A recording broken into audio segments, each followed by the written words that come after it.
5, 4, 3, 2, 1.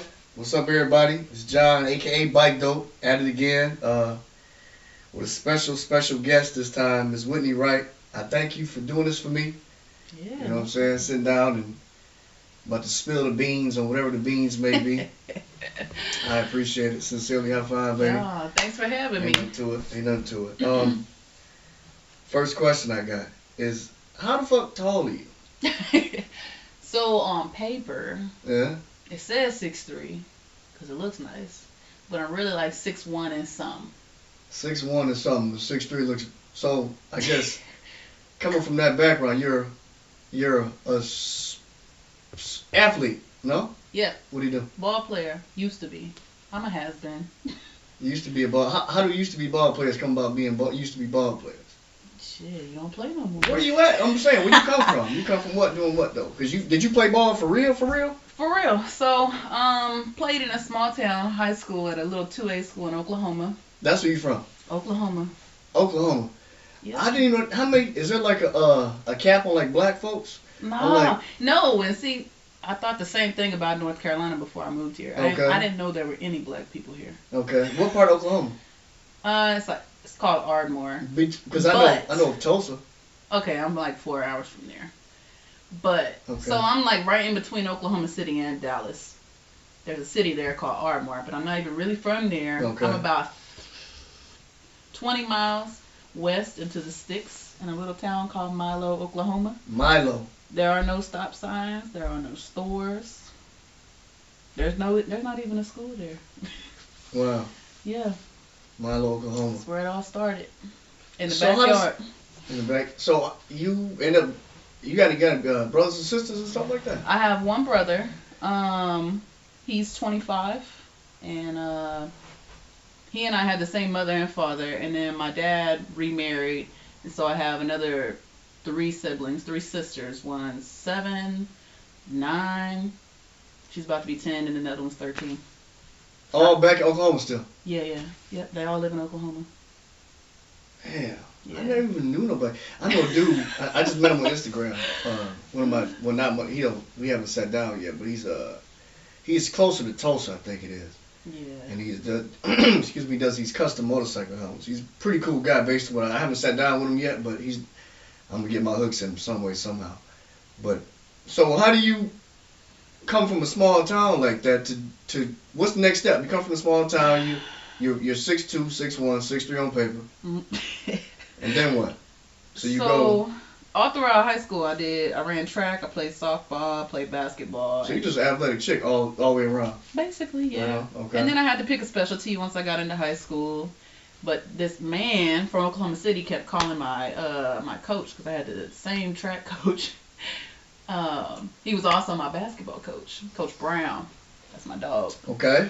So this crazy man kept calling his phone. He's right. like, hey, I need to talk to Whitney. I need you to bring her up here for a tryout. Right. And he's like, I don't think she wants to play. So it was an AAU coach. Yeah. So. When you were playing from a small town like that, were you playing against some girls that were good, or you? See, that's the thing. When you're playing at a 2A school, tiny. The class I graduated in, there was 40 people in it.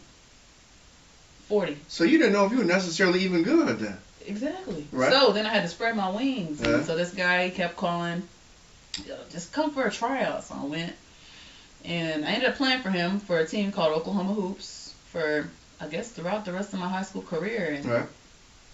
We're still close to this day. I just talked to him a couple days ago. His name is Scott Swiden.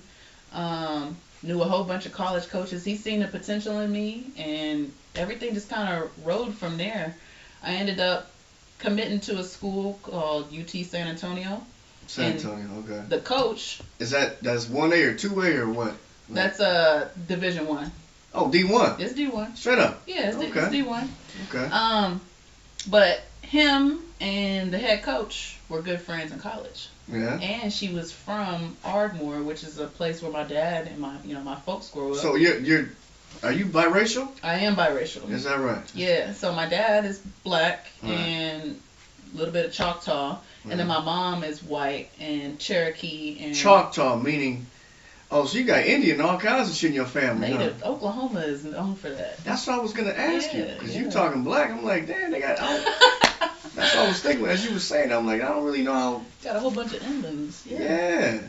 Okay, so you go to a D1 school and you do the whole 4 years. A whole 4 years. You got a degree and everything. Yeah, I got a bachelor's out of it. It's not what I originally went in for, but that's commonly found when you're an athlete. You go in thinking you're gonna finish with something. What's your degree in? So I have a bachelor's degree in science, but I did like a multidisciplinary focus on health, kinesiology, and sociology. Okay. Yeah. And that'll land you what? Or pause right there. When you did that, so now you did 4 years in school, but when you were playing college ball, when you were stud, were you good or no?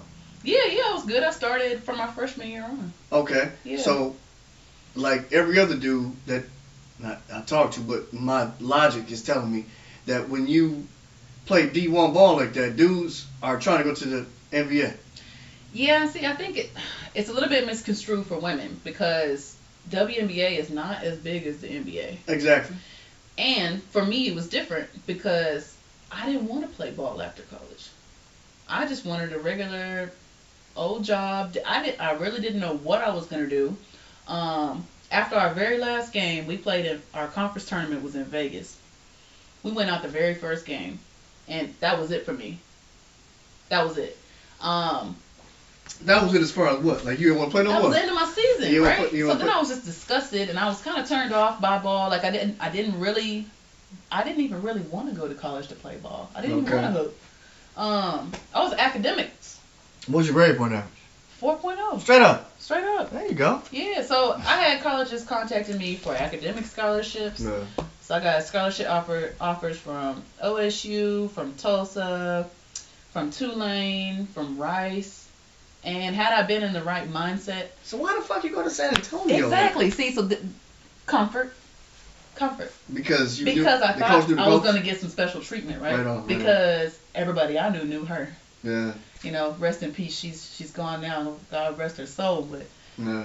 I mean, she did right by me. And 2 years before that, they won championships. So I'm so retarded. I'm thinking when you say coaches that you automatically you're talking about dude coaches, like male. No, it's a female. She was a female. Wow. Coach Ray Blair. Yep. Huh. Yeah, she was rough. What is kinesiology though? What is that? It's a health degree. Okay. So what I initially wanted to go into was like physical therapy. Okay. I wanted to be a physical therapist, but somewhere midway around sophomore year, my coach is like, "Yo, that schedule's gonna conflict with practice.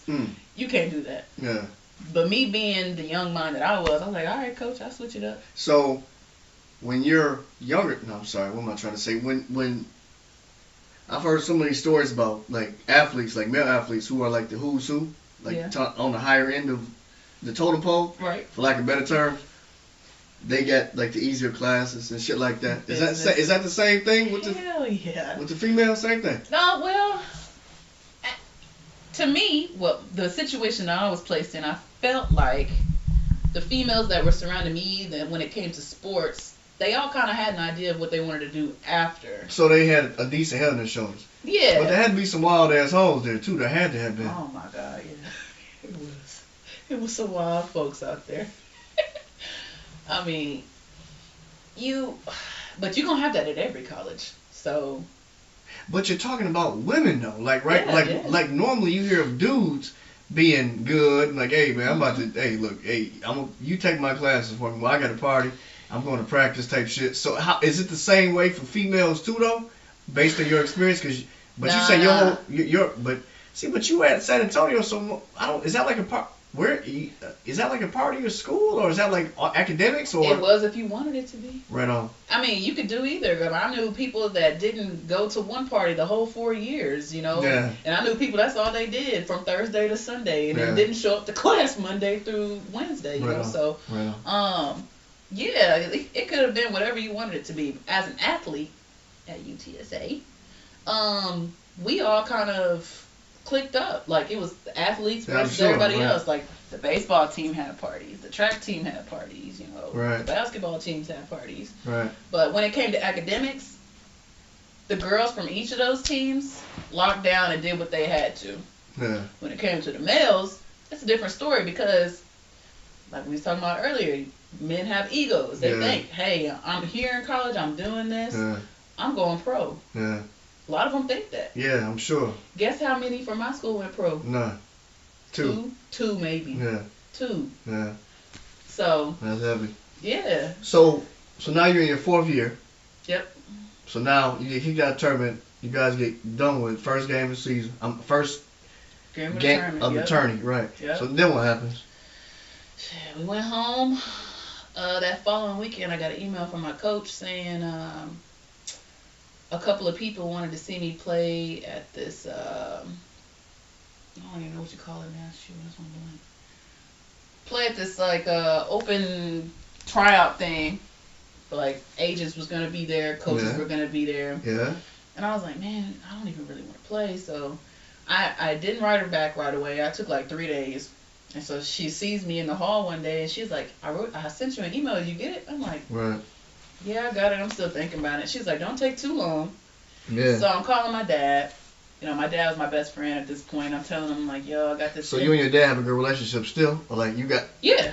I talk to both of my parents every day. They're divorced. Okay, that's awesome. So a lot of women don't have a relationship with their dad. You know what I'm saying? I like do. straight I up. love my dad. Awesome. Yeah, Okay, I love go my ahead. daddy. So I'm talking to him like, yo, I got this offer to go play in New Orleans at this combine.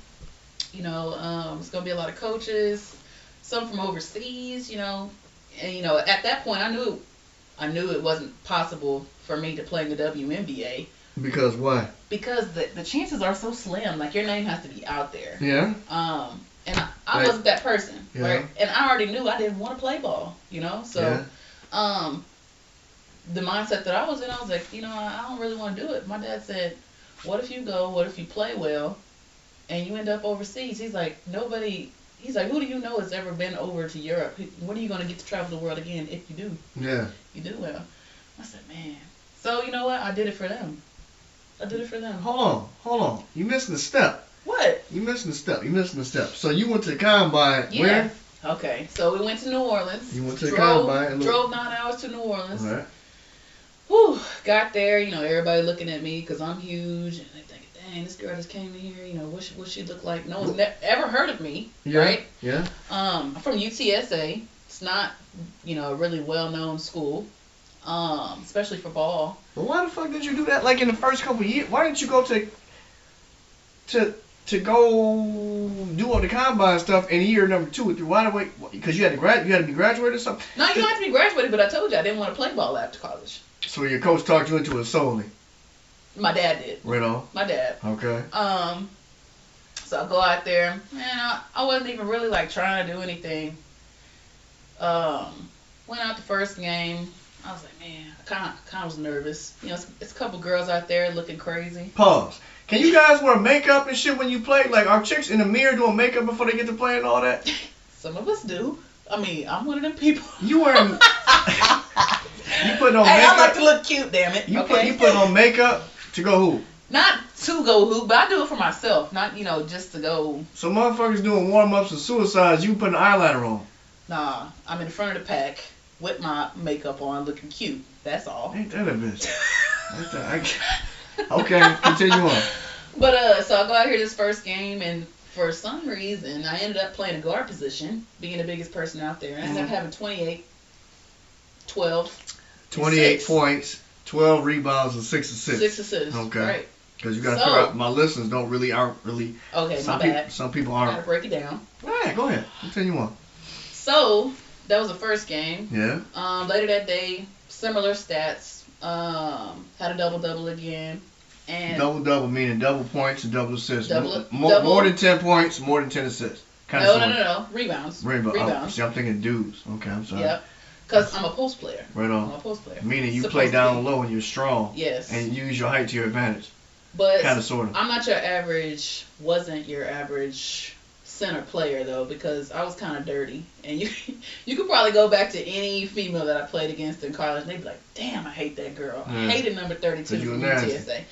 Using my elbows to put through your sternum, pushing, whatever I could do. Whatever I had to do to win, or whatever I had to do to, be the best, I did it. So now you putting up good numbers at the combine. Yeah. Then what? So I did that.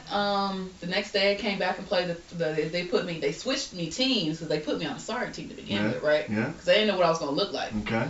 So the next day they switched me to the best team at the combine. All right. Still played well. Had another double. And all the coaches was there. Like everybody was in the stands, but me being me. Coaches for where though? Coaches, WNBA coaches from the Netherlands, coaches from Germany, France, and who else was there? Spain. Wow. Yeah. So when we originally went into the combine, they had all the teams named different countries, right. And the best team was the Spain team, which was the team I went on to the second. And the girls that you played in Spain with were what kind of girls? Like talking about at this tournament? Nah, yeah, I'm saying like yeah. I mean, cause like they was good. No, no shit. I'm saying good, like in a sense of like are they like black girls, white girls, Spanish girls? Like, I mean, the majority of ball players that you see now in basketball, the majority is black. Yeah. I mean, there were a couple of internationals there too, like trying to get jobs in the U.S. So now what? Was never gonna happen though, because that was trash. I get you. So do chicks be out there talking shit and everything too? Yeah. Like call each other bitches and shit like that? Like how does that? Like how does trash talk with females go? It's the same. Like how? Like shit. I think females are much more petty though. You know what I'm saying? That's what I'm saying. Cause chicks are. That's what I'm asking. Cause chicks are like, oh, you ain't that. You know how chicks do. So I imagine how other chicks do with other chicks. It's magnified on the court. Right on. Just like you just said, but magnified. Yeah. Like by 10. Like, and if you really, man, it was this chick from Seattle. It was this guard. I cannot remember her name for the life of me. She had blonde curly hair. Yeah. She's a guard. I'm a post player. We should never clash on the floor. But for some reason, when we traveled to Seattle and when they came to our place, me and her always ended up butting head and talking shit the whole game. Yeah. I did not like this girl. Yeah. It was a play, the last time we played them, it was like the third or fourth game before the end of my career at UTSA. Career, okay. And they came to our house, and I just remember going up for a rebound, and for some reason she just pummeled her way through a group of folks trying to get the rebound, and something in me just told me to swing my bow. Yeah. And it went right in her throat. Yeah. And she got up swinging. Yeah. I thought she was crazy. And she whooped you. Hell no, she ain't even hit me though. Right. So my teammates got in the middle of it because if I'd have gotten a hold of her, it'd have been under her because she was only like 5'7". She was tiny, and and I don't want to say. So you one of them kind of motherfuckers that size matter and all this and that, you know what I'm saying? Or what that mean? Nah, but shit, I'm big and I'm strong. Not big, I'm tall and I'm strong. Right. Yeah. It ain't size matters, but I know I would have. That's the first thing you said. 5, and she was 5'7". She was tiny. She would have got rolled. I can dig it. I can dig it. So now we put up doubles. We do this, we do that, and everybody's in the stands. Then where we at from there? Okay, so after that, I'm sitting on the wall after that because I wanted to watch the rest of the games. Okay. The first game of the day was the best game, and then after that, the Asians and the coaches and all that stuff. Can Asians hoop? For real? Asians? Yeah. I don't know if I ever seen an Asian hoop. You just say the Asian? Agent. Oh shit. Agent. What the hell? I thought you meant like the Asians, like Chinese folks. Like I'm like, damn, say like little midgets or something. You know what I mean? Like 5'2". I don't think I'd ever seen an Asian. That'd be sweet though, right?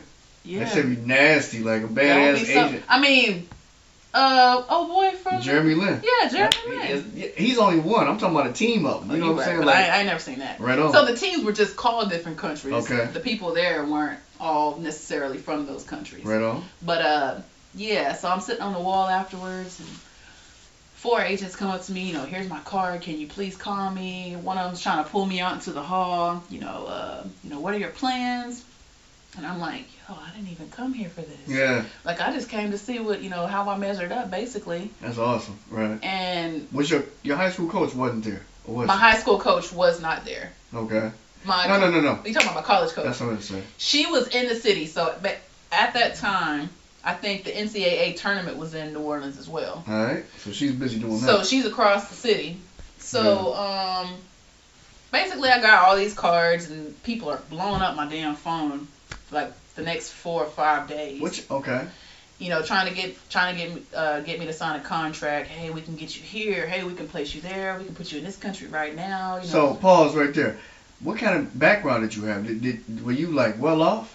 Did you guys like?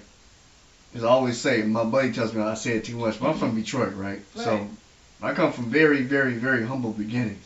No. Straight up. My family didn't have it like that. So we lived in the middle of nowhere on 40 acres. On a trailer house. Shit. In a trailer house. In a trailer. So that 40 acres was passed down like throughout my family. No doubt. Okay. And so me and my brother grew up there with my mom and my dad, and then they separated when I was 15. My mom moved away, and then me and my brother stayed, and then my dad still lives there. And I ask you that because when an agent calls you, right, like my spidey senses go up now, like at 40. They go up like, oh shit, an agent, because that's money, right? Right. And that's what somebody would think. Right. So how does that translate? How does your brain calculate that? So now you didn't put up these numbers. You didn't want to do this shit. Now you got agents and shit, like you say, blowing up your phone. I was confused. Like I was conflicted. I wasn't confused. I was conflicted because I had been that whole week after the tournament when we lost.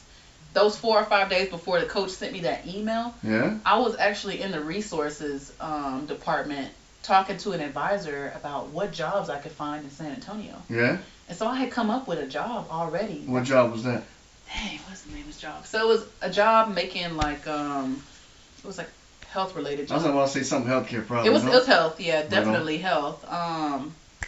It's a desk job. No worries, I'm just saying. $25 and $30 an hour though. Okay. Right. And so, coming from where you from. So in my mind, that's good money. Like, damn. You can change some shit. I'm about to be making money, you know. Yeah. And so I was conflicted. Should I take this job or should I just, go and out on a whim? How old were you this time? When you 22, 3, something like that. Yeah. Whatever after doing your 4 years college age would be, no? Something like that. Is that fair? Yeah. Okay. So now, bet we are 22, 23. We got the offers from the agent, but you talk to the career services chick at the job at the school or whatever. She about to line you up with something like this, that, blah blah blah. Right. So what happens there? And had my resume made. Still getting phone calls. Hey, we can send you to who? Here. Still getting phone calls to who? At the same, from all these. So it was like 610 Management out of Houston was one of the agents. Warrior Management out of Georgia. Shoot, I can't remember the others because those are the only two I really entertained and I spoke with. But of course. So you're doing the talking yourself. There's no your dad. There's no your mom. No, it's just me. Solely just me. Okay. And. So I can see where the pressure will come from. That's kind of how I was, though. I can see where the pressure will come from, though, because you kind of like you talk to these people, they gotta like, oh, let me call you back. You gotta talk to your old man for some kind of guidance or something. No, I shot it to him straight. I'm still thinking, but I'm on the fence. I don't even know if I want to play. Okay. That's what I told them. Okay. And they took it as it was basically them trying to like talk me into it. Man, you did this and this and this at the combine. We see so much potential, and I'm just like, I don't really want to play. Right. I'm conflicted. I don't know if I should stay here. Because at that time I was in a relationship. I just graduated. I just found freedom because my whole life I've been playing sports. Yeah. This was about to be the only time that I've never done anything. Yeah. Not had to dedicate all my time to something. Not wake up for 2 days or, be in a classroom all day. Yeah. So. I get it. That's impressive. Yeah. That happened. And then in the midst of all these people calling, my coach calls and she's like, Whitney Wright. And I'm like, what's up, What coach? High school, college? College. Okay. At this point, I didn't really talk to my high school coach that much. So now, we kind of fell off a little bit. So now we completely changed the guard. Right. Right on. So she's like, how did the combine go? Yeah. And I'm like, oh, yeah, it went all right. And she's like, I just got off a plane with the San Antonio Stars head coach. San Antonio Stars is who? That's a WNBA team Straight in up? San Antonio. Okay. And she's like, I'm sitting next to him, and, I tell him who I am. And she's like, and he looks at me, and he said, why did you never start Whitney Wright at the point? I said, what? Point meaning? Point guard. The point guard meaning the girl or the player who brings the ball to court. Right. Right on. So I'm like, what are you talking about, coach? She said, this man wanted to take you, but he thinks you need a year to get some experience under your belt. Right. He said he can't believe that you was right here in the city and he never seen you play. Yeah. I said, you know what? There is a lot of restrictions when it comes to, you know, specifically playing your position. I can dig that. Especially as a woman, it's different. And the guards that we had on our team, why is it different with a woman though? Like, why you say that? Because there's not a lot of variety when it comes to women, especially at the D1 I was at. Like the guards, they're 5. I think our smallest guard, Germany, I love you. She's like 5'2", 5'2" to 5'8". That's our guard section. So they're very small. Very small. Right on. Okay. And then the bigs or anything after that. Bigs meaning the people who play the post bigger players. Who play the forwards and the centers and stuff like that. Okay. So there's no need for me there in that position because there might have been, but we'll never know now. Okay. But there was numerous amounts of people at that position. Right on. So then he tells her, I can't believe you never told me about her. Da da da da. And she's like, I'm confused. And she was like, what did she do? He said she had a double every game she played at the combine. Okay. But it was because I had so much freedom. So when you get these compliments and stuff like that, like dudes have egos. So where you at in your head? Like right now, you think you the baddest bitch, or where we at right now? Nah, but I not say that loosely. Point, I understand. No, I'm not trying to. At that point, I was just like, I knew I was a good player, but I felt like I was always kind of put into a box. Let me restrict you to these areas, and you can do this. But other than that, I'm good. And that's kind of how it was in college for me. Like, play your role. That's it. Now we back. So now the coach is on the plane. Mm-hmm. San Antonio. What's Stars? No. Stars. Yeah. Okay. So now where we at from there? Where's Whitney's head at from there? So after that, I'm like, dang, the Stars coach was out there. I didn't even know he was there. Yeah. At the time, it's Dan Hughes, and so I'm calling my boyfriend at the time, my mom, my dad. I'm like, yo, Dad, listen. Such and such, was speaking to my coach. They see me, and he's like, I told you, just do it. Just dive in, just do something. Yeah. So after that, I ended up calling one of the agents, and I'm like, get me the best deal you can. He said, what if I send you to Germany in 3 weeks? Straight up. I said, are you serious? He said, yeah. He said, everything's paid for. You just go for a tryout, see how you like it, come back. Man, that shit made me nervous. I'm like, you want me to leave the country by myself? Yeah. I didn't even have a passport. Yeah. I ain't had no money. I'm fresh out of college, just graduated, about to graduate. So I'm calling all my family. I'm like, y'all, I need a passport. They want to send me overseas, and everything's free, but I ain't got no damn passport. Straight up. So I call my auntie. Yeah. My auntie. Is your auntie? Not that it matters. She lives in Tulsa. But so is she of the what descent is she? Is she the? It's my father's side. Okay, so she's a Negro. Yeah. Right on. Yeah. Listen, pause. You can say what the fuck you want to say on this. You know what I'm saying? So you can be correct or whatever. But I'm going to continue on. Go ahead. So we call Auntie who? Yeah, Auntie Andrea. We call Auntie Andrea. Yeah. Auntie Andrea got the money. So she like, don't worry about it. I'm gonna get it for you. Right on. She got the cake. Okay. So 3 days later, she called me. She said, get your shit together. Let's do it. Go to the passport place. Get your shit done. She's like, I sent you the money. Right I'm on. like, are you serious? I'm always very grateful for people that do things for me because I don't ever ask for anything. Right. I'm a very independent person. Right. It says a lot though. Yeah. That says a lot about you. So I went and got it, and then 3 weeks later, went to Germany by myself. And they killing you down there when you get there. Hell no. Okay. So the workout was rough. I ain't gonna lie. Workout meaning what? So we went to a tryout. This gym. Oh, it's the worst gym I ever been in. Where'd you go in Europe? You went to Europe for real? Yeah. Where about? So I went to Germany. Where about? Germany. Hanover, Germany. Hanover, Germany. Yeah, so it's like 4 hours from Berlin. Damn. When you got off the plane, did they have the sign? Yeah, they did. They said Wright? Miss Wright, yep. Damn, you made it. Yeah. That's big time. It was one of my teammates, though. And so, it don't matter. Yeah. That's flying. Yeah, it was cool. And then she took us to this hotel downtown. There was actually 3 or 4 of us. It was me, a girl from Tennessee State, a girl from Arkansas State, and then a girl from Jersey. And shit, we was competition. It was 2 guards and 2 post players, and they were only looking for 1 of each. Yeah. So I was like, dang, how's this gonna work? Yeah. So, anyways, yeah, we mingled or whatever. I made real good friends with all of them. I still talk to 2 of them, every month, at least once. That's cool. And so we went to this workout. And we was all just culture shock. Yeah. We walk into this old, rusty, broke down gym with no AC. It's hot as hell. And it's all these young girls. I don't even know what the weather is in Germany. You talking about AC?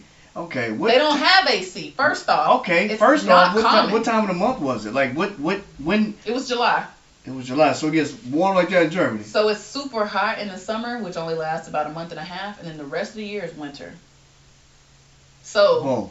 Understood. Okay. Yeah. So imagine 100 plus for like a month and a half, and right. then all of that shit tapering off until like October. By October, you have snow until April. Until April, May. Until February. Yeah. Right on. Basically. Yeah, it was terrible. I get it. So yeah, it's hot as hell. We're in there. They got us doing drills.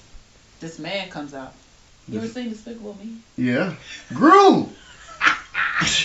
Gru comes out about to run you to fucking death. So he looked like old dude. Like he's British. He's not even German. Wow. He's British. His name was. We called him Roger. His name's Rudiger. Okay. Man, he was so different. I don't even know how to explain him, but.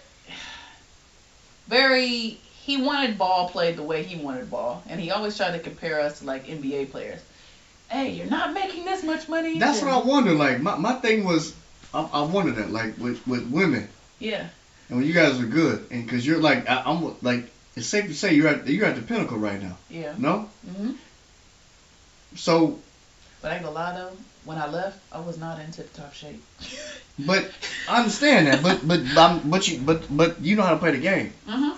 So when you do that and you compare you to somebody, right? Like do they pick other female players to no. You'll never be like Cheryl Swoops and nothing like that. No, they don't do that. They don't even acknowledge WNBA there. Okay, so compare you to who? Like you compare you to Kobe or something? Or you know what I mean? Garnett because you big or something? He did say Garnett is my man. That's who I idolized growing up. Okay. But you don't seem like that kind of person though. Why though? But that's because you know me in this sense and not in my basketball realm. In your basketball realm, what you you know how Garnett was a dirty player, talk shit, all that stuff. Yeah, that was me. On the court. Everybody likes Garnett though. Like the guys I know, like not guys like per se, but just people I know, like they like Garnett because they know he was about that business. Yeah. Because Garnett worked his ass off. And too. he was real, and he was a good person off the court too. Yeah, I don't know. I can't speak about that. I never been a dude off the court, never. You know what I'm saying? But I get what you mean though, because he was like. I have this thing where I'm very competitive, and I hope my kids get it. Yeah. Like I really hope, but my 12-year-old, he's not really that kind of dude. Because I'm the kind of dude to be like, you know what, like, hey man, fuck you and everything you stand for. I'm about to do whatever I got. But he's not like that. Right. But my baby boy, he might be like a reincarnation. You know what I'm saying? Like he's a throwback type kid. Like he's. For lack of better terms, a for real full-blown motherfucker. You know what I'm saying? Like Lil G, because it's okay. Listen, there's no surprise that we have mutual friends. You know what I'm saying? Mm-hmm. And you know my kids and you know there's other things to be talked about between you and I. But I believe that sometimes things and the way people do things is sometimes it may skip a generation, but sometimes it might just hit you the next generation up. You know what I'm saying? Yeah. Like Lil G, like my son. Like he's a for real motherfucker right now. Like or it could be learned behavior. Possibly, but that's my son, so I like for him to learn it from me. How does that make you feel though, knowing he's got the same attitude? Hey, I'm with it. I'm with it because I'm a fucking animal. Yeah. Like whatever I do, like whatever, I'm jumping balls deep in whatever it is that I'm doing. Straight up, you know what I'm saying? Yeah. Like that's my word. Like don't have, if you a garbage man, be the best garbage man. If you doing this, be the best that. Right. Don't let nothing or nobody take you off your square. Be that guy that you were supposed to be, and if it don't work for you, you make that determination. Right. Or you come back to the corner. Like you had your dad. Like, hey man, they throwing all this and that. And listen, I don't even want to hoop. Old dude say what? Try this shit. Last time you been in Germany, Spain,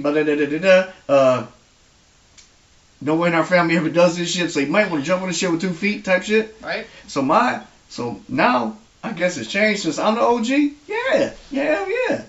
be that motherfucker that you supposed to be. Because this motherfucker, we all on an hourglass, right? Yep. This whole life we got is on an hourglass. Sometimes. So it's a whole lot of salt at the top. For some of us. Yep. But then when you look up, we got that much. We got about 1.5 inches of salt at the top. Mm-hmm. For some other of us, you know what I'm saying? So shit, I'm like, okay.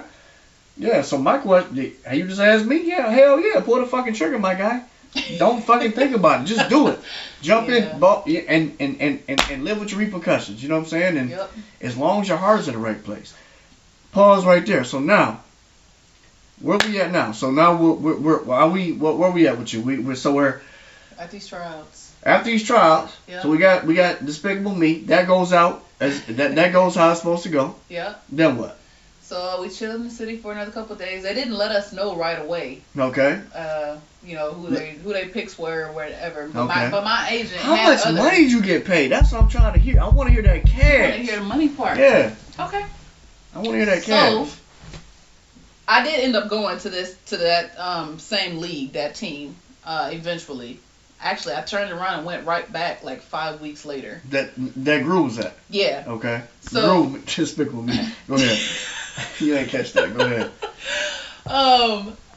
So I went right back. I signed the contract 2 weeks later after contemplating whether or not I should. What's that contract look like? So the contract, it wasn't great, but I knew that I could build there and get to a better team the next year. Okay. So great meaning what? What's not great to you? It was like $3,300 a month. For how long? It was basically he offered me for however long. You can come, you can stay with our league, and then we can build. We can give you promotions, etc., etc. I opted in my off time to work at an office job because I was bored as hell. Yeah. Nothing to do. Yeah. And it's cold, so sitting in your apartment all day after practice or before practice wasn't gonna cut it for me because I'm used to going all day. Yeah. Waking up at 5 o'clock to work out. So did you learn how to speak the language and everything? Oh. Kind of, sort of. So I took 3 months worth of lessons, and I ended up quitting because German is ugly as hell. Yeah. No, I love you. Yeah. Like that's not cute. Yeah, I get it. So you could probably talk to me in German. I can understand what you're saying, but I'm not gonna be able to speak it back to you. I can have like a small conversation. Hello, how you doing? Right. What's the weather like, etc. But anything beyond that, nah, good. Shit was ugly. So how long did you play pro ball for? 2.5 years. So how'd you know when it was over for you then? Okay, so God kind of predicted when it was going to be over for me because okay. I came back in April of 15. Came back where? Came back to the States. Okay. Stateside. I went home maybe 2 days. Okay. For Easter. And I went straight north to Canada. The first year I was in Germany, I met the guy I'm with now. Okay. And we just kind of chopped it up back and forth for 2 years. And then once I came back in 2015, there's a lot of stuff that happened in between there. We traveled, we went, met each other's families, etc. So now you hard and heavy with dude from Canada. This Canadian guy. So you on some Black Planet, like Black People Meet that type shit or something? Or like? No, but like the first whole year, we both lived in Germany. So we were in the same city. Because he played ball too in Germany. He played ball there too. Yeah. So he played for a men's league. And there. you just kept in contact with him when he went to Windsor.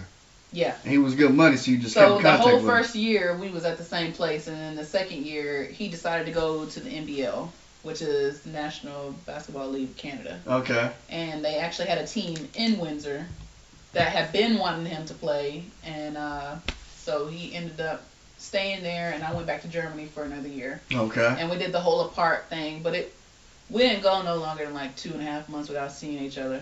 Shit was rough, not gonna lie. But it ended up working out, and then I came back April of 2015, stayed a weekend with my people, and then I drove to Canada. From Oklahoma? Yeah, 16 hours. You're a fucking sicko, dude. That's a hell of a ride, That's dude. The stuff you do for love, bro. I don't know what happened. Holy fuck. That's a good ride. Okay. Yeah, so then his league was still going. We stayed there for like a month and a half. And then that's why I say God will tell you when you're ready to be done. I ended up pregnant like a month and a half later. Pause. How old are you now? 24. 24. 4. Yeah, 24. 24. And you ended up pregnant when you were 23. 20, wait. 22, 23, something 25, like that. 25. Hold on. 25 at this point. Okay, you're 25, not currently. No, I'm 27.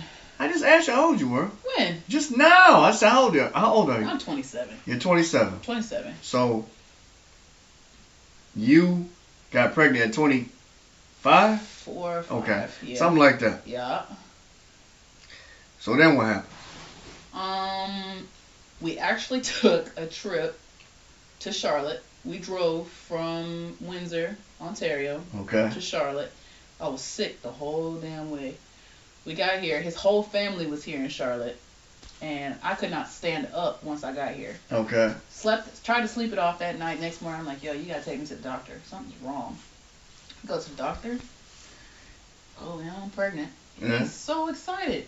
So this fool goes back. His mom is walking in the driveway, and he just hops out. He's like, well, just tell him now. Yeah. I'm like, yo, I haven't even met nobody yet. Yeah. We literally snuck in the night before, Yeah. slept in the house, and then left before everybody woke up to go to the doctor. And you want me to come in here and tell all these people I'm pregnant? Yeah, just on the word say go. Like, but that's what he did. Yeah. So, Gary has 2 sisters. Gary meaning? Gary is my guy. Okay. He has 2 sisters, and they're very protective. Okay. His mother was ecstatic. She was excited. Oh, I'm getting a new grandbaby. Yeah. We walk in, and Gary's like, hey, everybody, got an announcement. He's like, we're pregnant. And they was like, who? Not by this bitch, right? Yeah. Yeah. And I was like, oh my gosh. Yeah. Cannot believe he just did that shit. Right. Yeah. Okay, now, we're going to be the talk of the whole night. I get it. So it was terrible. Yeah. I was sick the whole time. I ended up staying here. Gary's traveling, going to Vegas, going to LA, for tryouts, and trying to get on a team the next season, going back to Canada, doing the workouts, and I'm just here, pregnant as hell. Pregnant. Where do you live at this point? So, and that's another thing, we're stuck at his sister's because we didn't intend to stay in Charlotte.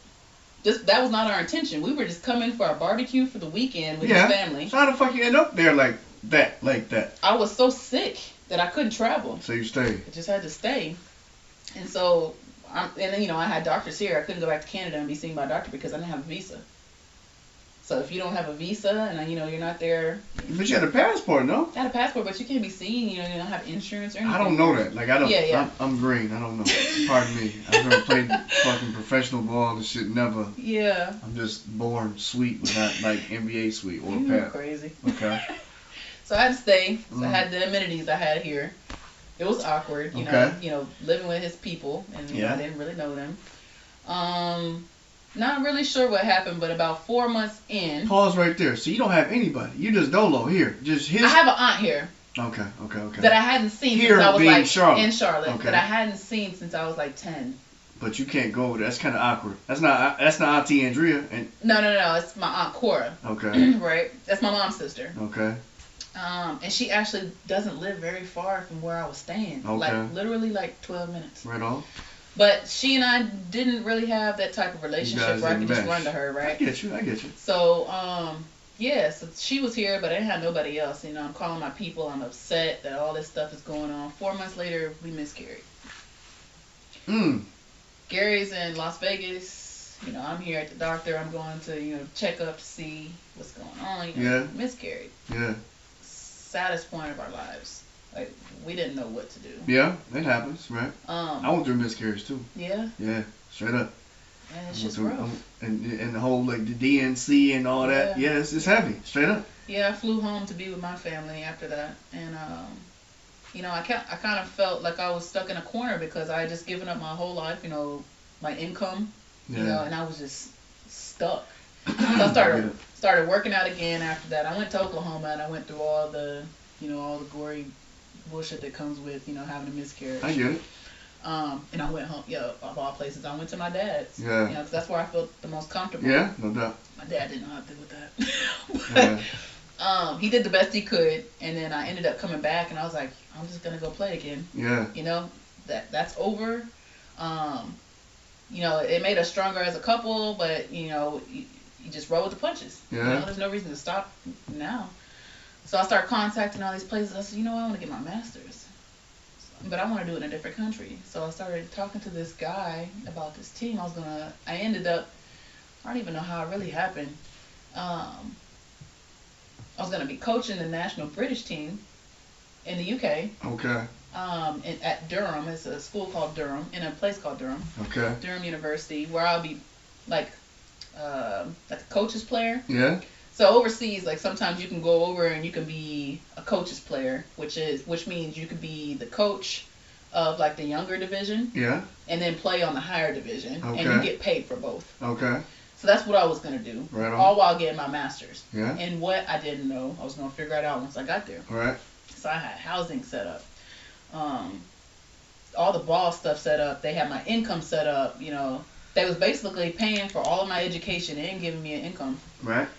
And I was supposed to leave the second week of September. So my best friend came. She was in Qatar for like one of my best friends. I heard Qatar. Her name is Lauren. She's in the Qatar. That's Air Force. That's Middle East, no? And she was there while I was in Germany. Playing ball? No, just no. She's Air in Force. Air Force. Right on. I got right. you. I didn't hear that part. So she had come back and she's like, "Yo, I just got a new car. I'm driving up from Florida. I'm gonna come and stop and visit. My birthday is in September, so we linked up or whatever." And I was feeling funny. Oh no! I'm like, "Yo." Feeling funny again. So she left, and that same morning, Gary was back at this time. Him and his mom were downstairs at his sister's in the movie room watching TV, watching the news or something. I was like, "Yo, let me just take this test." You know? Piss test. The pregnancy boy. Yeah, right on. man. So I'm like, what I'm gonna do if this test is positive? Yeah. I got all this stuff set up. Yeah. And I wanted to leave. Like, Yeah. I didn't want to stay. So if I am pregnant, you know. How much money were they talking about for you though? So in that situation, it was gonna be $5,000 a month to coach, and then they were gonna pay all of my tuition. Yeah. And housing and. So you got, needless to say, so you got a decent income coming in. Yep. And you got the learning for free. Yep. But you feeling funny. Right. Go ahead. So I take this test. That shit came back positive. Gotta take another one. Yeah. Gotta take another one. I left the house. Nobody even knew I just left. Yeah. So I went to the store and grabbed 2 more, and I said, "No, this can't be real." Not now. Right on. Not now. No, this is fake. Right on. And I took the other ones. They was positive too. And I said, "Man, I gotta go down here and tell this man."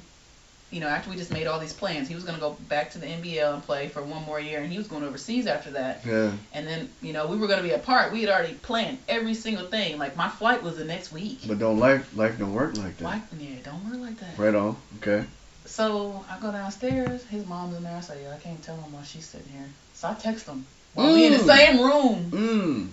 He looked up at me like, "What?" Yeah. He said, "You're kidding." Yeah. I said, "No, I'm not."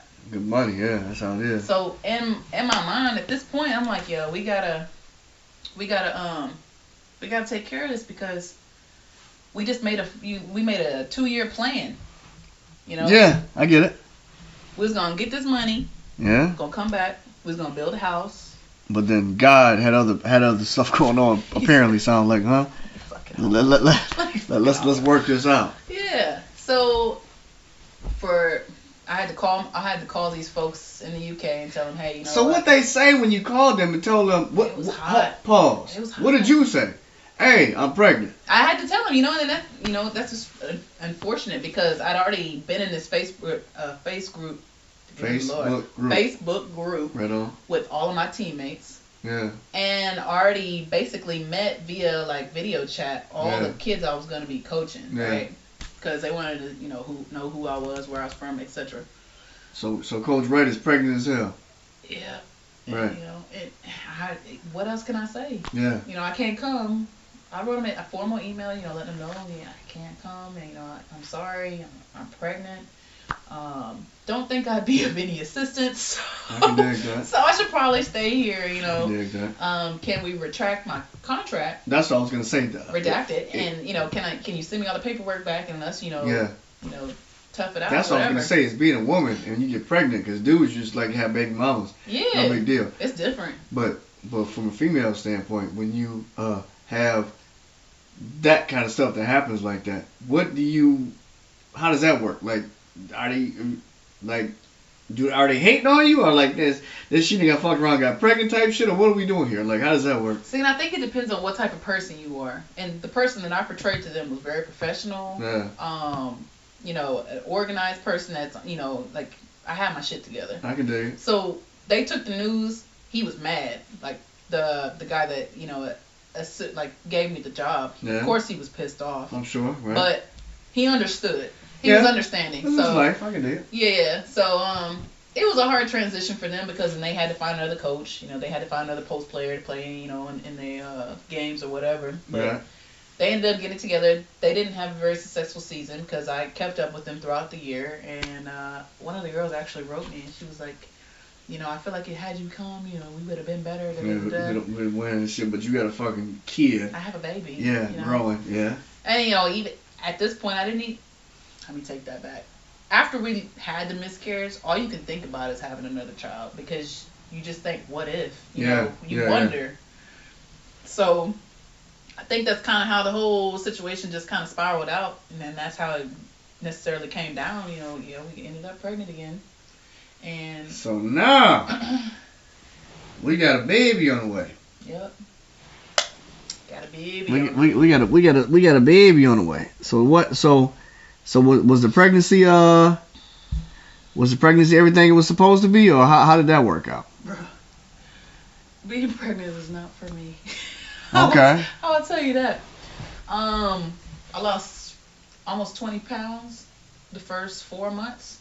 Just couldn't keep anything down. Just throwing up the whole time.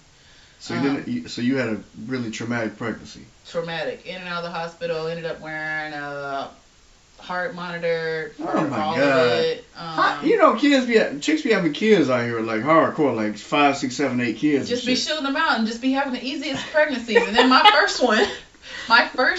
Yeah. It was terrible. I don't want to be pregnant again. Yeah. Yeah. So it was terrible.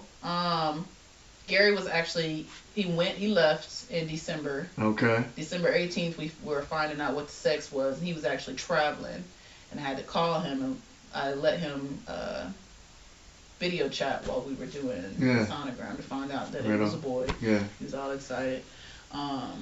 And then shortly after that, I actually, in the midst of that, got a nursing license because I was like, okay, what's the next step? I got to do something. Yeah. Let me just get my CNA, and I want to go to nursing school. Yeah. So I already have a health degree, and half of that's already finished for a nursing degree because the requirements are health. I get it.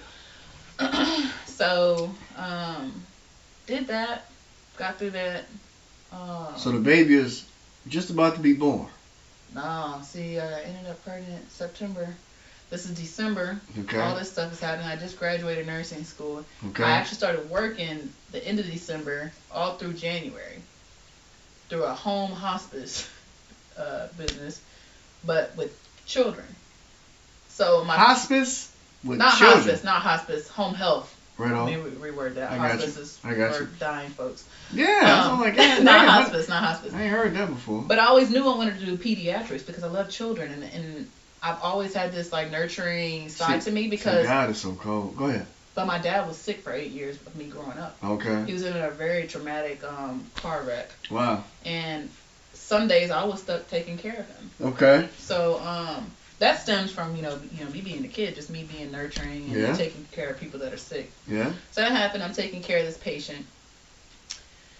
At the last week, 2 or 3 weeks into this job, I'm just feeling funky. So I ended up going to a high risk doctor 3 times, and they tell me, hey, you're probably gonna have this baby early. There's a lot of things going wrong right now. Right now, there's a lot of things going wrong right now. Yeah. Wow. So at this point, I was 4 months pregnant. 4 months, yeah. And then, so I had to quit my job because I was lifting the patient. She had CP, which is cerebral palsy. Right. And she couldn't walk. Right. So I'm lifting her in and out of the tub from room to room. Gary's mom's like, oh, you gotta quit that damn job. You're gonna ruin yourself because, Pause. What is your mother saying right now? What is your mother saying? My mom? Yeah. Is she happy for you? She's terrified because my mom lives in Portland. And so we're miles apart, and she can't be here for everything. But you do, I say that to say you do have a relationship with her, Yeah. Right on? Yeah, I do. Okay. I'll pause. Go ahead. So I ended up quitting my job, and then I went into labor a week and a half later. So you're 5 months in, and little baby boy's about to be born. Mm-hmm. 5.5 months. But are they 25 weeks. Oh, come on, dude. I'm not good with the weeks, dude. Like, so usually the whole term for you to deliver a baby is 40. 40 weeks. So he was that early, 25 weeks. He was 25 weeks, but it was for a reason, or it was because... So we assumed that my body just thought that I was still carrying the first pregnancy. Okay. Because my first due date was in January. Right on. I ended up having him the first week of February. Okay. Yeah. Okay. Talk about traumatic. My son is the light of my life, but the last 2 years have been hell. So when he's born Mm-hmm. early, what happens? So I go in. Actually, I went to the doctor and I kept telling Gary, like, something is wrong. He's actually not even here. So I'm texting him and calling him. Something don't feel right. And she just think you. He just probably think you're tripping. He thinks I'm just I can yellow wolf, right? Right. So I'm like, and then that next morning, I was supposed to help Sheena. I was supposed to pick her kids up. Sheena being his sister. Okay. Supposed to pick her kids up from school, and I text her. I'm like, yo, I can't pick them up. Yeah. Something's wrong. I gotta go to the doctor. I go to the doctor. They're like, you're dilated to a 5. Can you please go across the street to the hospital? Okay, so I forget how that works. So when you gotta check yourself in at 5, 4, 3, 2, how does that work? What is that? I don't really know. Okay. I never even been around anybody that's been pregnant to know, and I didn't know that. So you got it. You just did. They check you in, so you got to go. Yes, right I had to drive myself across the street to go to the hospital. Pregnant as hell. Well, right on. Kinda. I wasn't even really that big, but. But there was something cooking. Yeah. Okay. So I get over there. They had the room already done up. They just started injecting me all these shots, magnesium shots, for me to house the baby as long as possible. Because after 22 weeks, the baby is considered viable, which means that's the age of viability, meaning that the higher chance of them living after they're born. I get it. So I was 25 weeks, and they kept telling me, like, you're teetering, so you're going to have to keep them in for another couple days. Yeah. After I'm already dilated. Yeah. I'm in active, labor at this point. I got you. So they shoot me with shots. I had already called Gary on my way to the hospital. I'm like, yo, I'm about to go into labor. Our son's coming. Mm-hmm. So he got on the first plane he could get on. I think he had just left a ceremony, actually, getting his championship ring. He won a championship the year before. Okay. And he had just left an event for that. He's like, I'm hopping on a plane right now. So he was there within 6 hours. Then my mom came in the next morning. My aunt left work. Everybody's coming in. Everybody's concerned. Gary ended up... Because in their head, this is just a premature baby, no? Yeah, but I think at that point everybody knew. Knew what? We're going to have some issues because he's so early. Okay. And none of us were familiar with premature children. Okay. So, Gary ended up showing up. My aunt was there. She was the first one there. And I think Gary's mother was even in Canada too, and she ended up flying in. Okay. But my aunt was there, and they were just trying to keep me comfortable. They kept trying to switch me. Long story short, Gary ended up showing up when they were giving me the epidural, and they shut the door in his face. They wouldn't let him in the room, so all he could do was hear me screaming. He thought the baby was being born. Yeah. He's like, I didn't know what the hell was going on. Right on. Gave me the epidural because I had 10 minutes left to make a decision. They're like, you either take it now or you don't get it at all. I'm like, shit. I don't know what it feels like to give birth. And I didn't even know how big my child was. Yeah. I knew at this point that he was he was probably tiny. Yeah. And we didn't know if he was going to live or die. Yeah. So, I don't even talk about this stuff, so it's kind of the memories are skewed. Right. So they're flipping me throughout the night, I couldn't eat anything. And if anybody knows me, I gotta have my food. I can't function without food. So I'm just grumpy. I didn't sleep. Everybody else that was in the room, Gary and my aunt, stayed the night. Okay. Sleeping. I'm like, yo, how are they sleeping right now? I'm tired, but I can't go to sleep. Because I felt like if I fell asleep, I was gonna go into labor. Yeah. Next day, everybody's coming in. All these doctors kept coming in, asking me questions. So at that point, did you think there was something wrong or something like that, or where's your head at? What are you thinking? I was confused. I didn't know what to think. I was like, just a baby. My child is coming early. All I could do at that point was pray. Okay. God, please, help help me. I don't even know what to say during my prayer. Like, I've never had a child. Right. You know. So about 5 o'clock that day, I went into labor. Yeah. And as soon as, well, let me back up. The doctor I had was wench.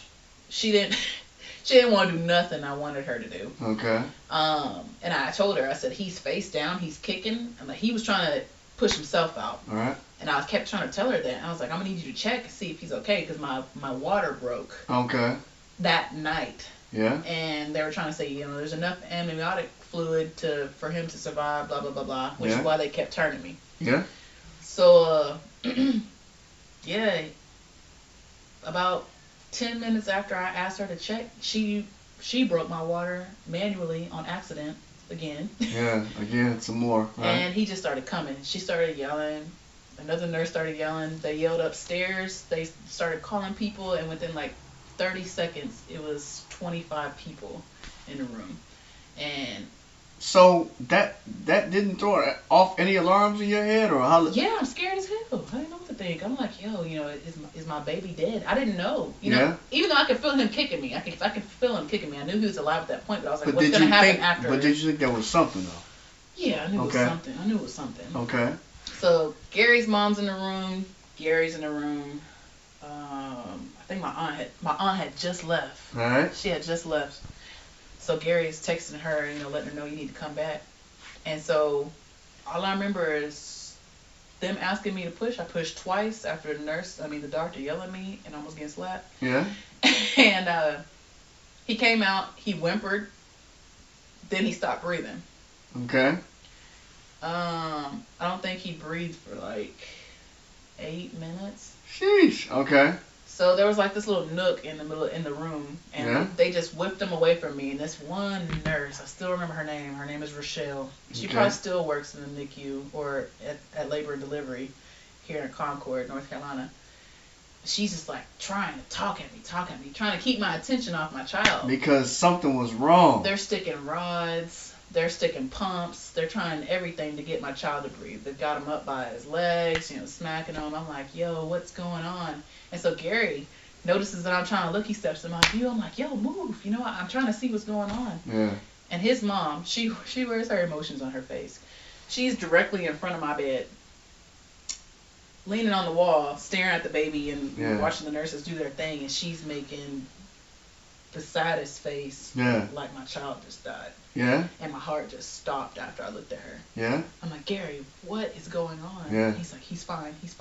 He's the most optimistic person you'll ever meet. Okay. In any situation, give it to God. It's gonna be all right. We're gonna be good. After those minutes go by, they finally got him to breathe. No one could tell though, because he didn't whimper, he didn't cry. His chest was rising. They just took him away, and we didn't get to see him for like another. So at that point, where's your head at? What are you thinking at that point? You just went through this and that and hypochondriac, maybe not, had a baby, and they rushed the baby away. Where's Whitney's head at? I'm just worried. I wanted to get up and I wanted to follow them, but the nurse, she's like, you can't get up. You need to sit. You need to rest. You need to calm down before you go up. Because now you're a mom. Yeah. Now your instinct, your intuition's starting to go like this. Now it's starting to work, right? Yep, you're right. So now with some shit going on. Yeah. Now you're thinking. Not that good kinesiologist. Kinesiology.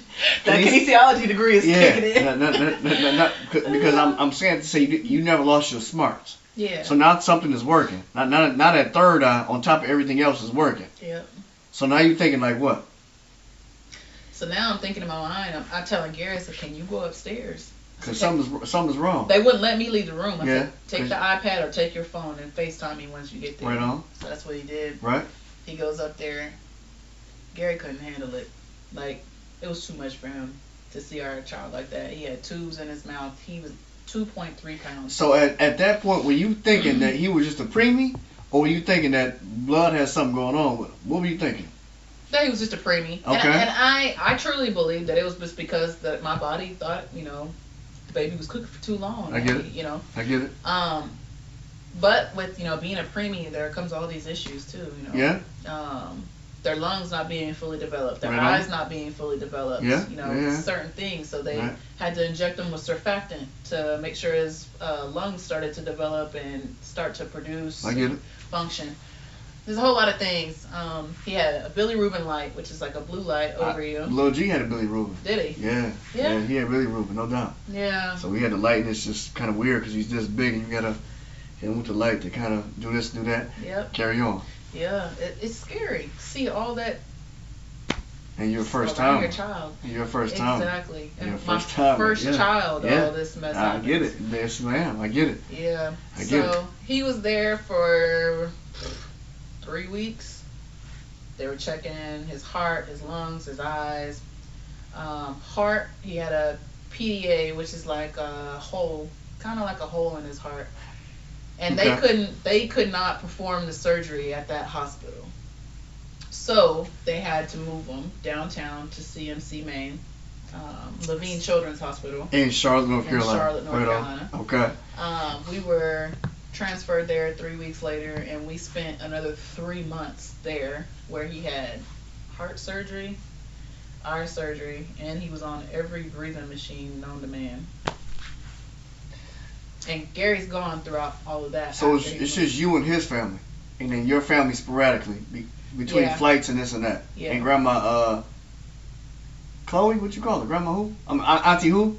Cora. Cora. Cora, yeah. Yeah. Yep, that was it. And Gary had to go back and play because how was we gonna pay our Eat. bills? Yeah. Yeah. So he left, and I'm just here, and we were at a weird place in our relationship because this stuff happened, Yeah.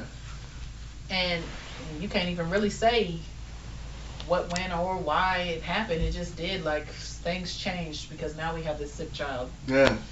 So. But sick based on what? On the on the preemie side of things, or The prematurity and him having a hole in his heart, him not being able to see properly, his lungs not working properly. Okay.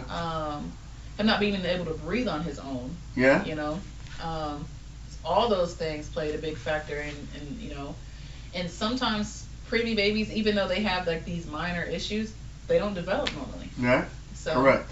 So, you know, in your mind, you're just thinking, dang, you know, what's my child going to be like in Right. 10 years? Yeah. Or even in a year. Yeah. You know, we couldn't see it. We didn't know. I understand. So he's gone. We're both in a weird place. Actually, like a week Where after. are you living? Are you That's living? what I'm about to say. Okay. So after a week after Amari was born, we couldn't stay at the hospital with him while he was in the first hospital because Yeah. there's no space. Like Yeah. the NICU that they have here, there, the neonatal ICU. Okay. They're like small chairs, but they don't allow the family to stay overnight. I get it. So we had to come to Sheena's, and I told him, I said, I can't stay at Sheena's with the baby. Yeah. You know, that's his sister. I love them dearly, and I thank them for giving us a place to stay. But it's going to be a lot for them. It's going to be even more for me. Yeah. You know, so we need to have a place of our own. So we found somewhere else. Yeah. And we rented a house in Charlotte that was close to downtown. Okay. And we moved all of our stuff ourselves. Everybody happened to be out of town that week. I can do it. Me and Gary. We had nothing. We had a bed, we had a TV, and we had a futon.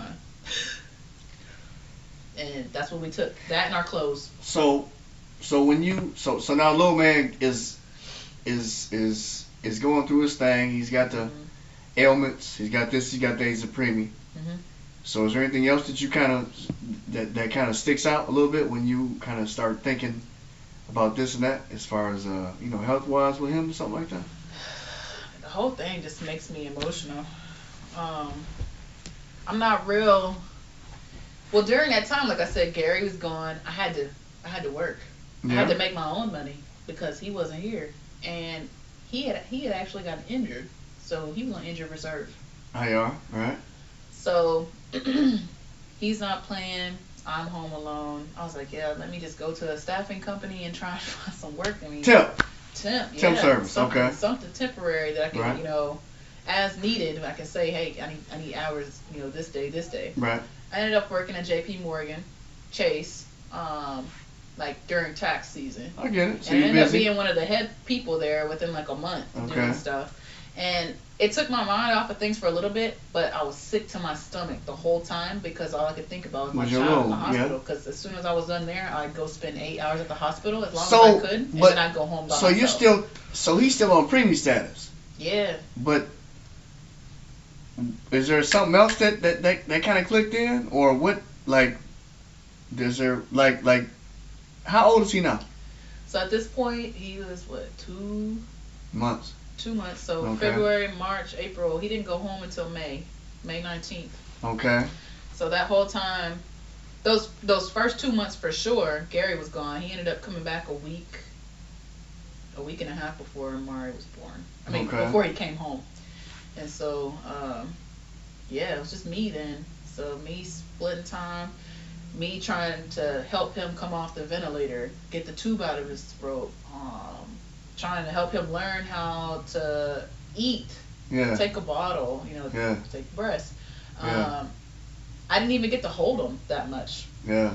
I may have gotten to hold him like once a week, which is hard for me as a mother. Going to see my child, but not being able to physically pick him up and embrace it and kiss on him and stuff. Yeah.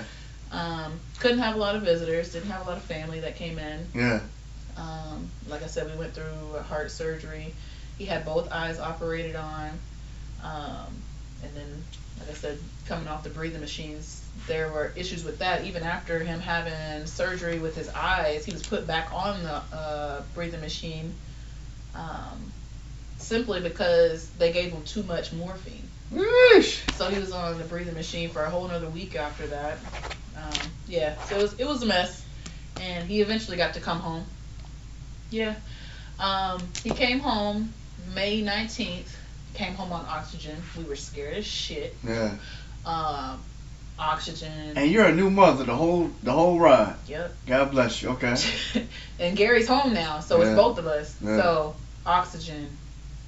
All these damn machines that are monitoring his heartbeat, his temperature, and all this stuff going off at night. All of this. So did you think there was something wrong at that point? Or you just thought that was still on the preemie side of things? I mean, this was a whole separate diagnosis. So being preemie, this is what comes with being preemie. I get it. And we have friends to this day that we met at the hospital when Amari was born. Yeah. Like 2 sets of twins that we know. They went through similar things. They came home on oxygen. So this is normal. So this is the protocol. This is normal, right? Right on. Okay. So that happened May 19th. He ended up getting weaned off of oxygen in August. Okay. So a couple months. And then we started living normal life after that. We started traveling. We went to Canada. We got to see some family. Everything was good. He had physical therapy during that time just because he was premature and preemies take some time to come into. Right. Then he started sitting up and rolling, and then he started acting a little bit weird. So in November. Weird like how? Like, when kids, they start sitting up, they start to find some kind of sense of balance or coordination. Correct. He'd found that. And then all of a sudden one day he started leaning or falling over. So I took him to his pediatrician. I said, something is wrong. And I noticed at the nape of his neck, there was what looked like a birthmark. But I was like, that was not there before. A nape? So like the bottom of his neck. Right. Right. Okay.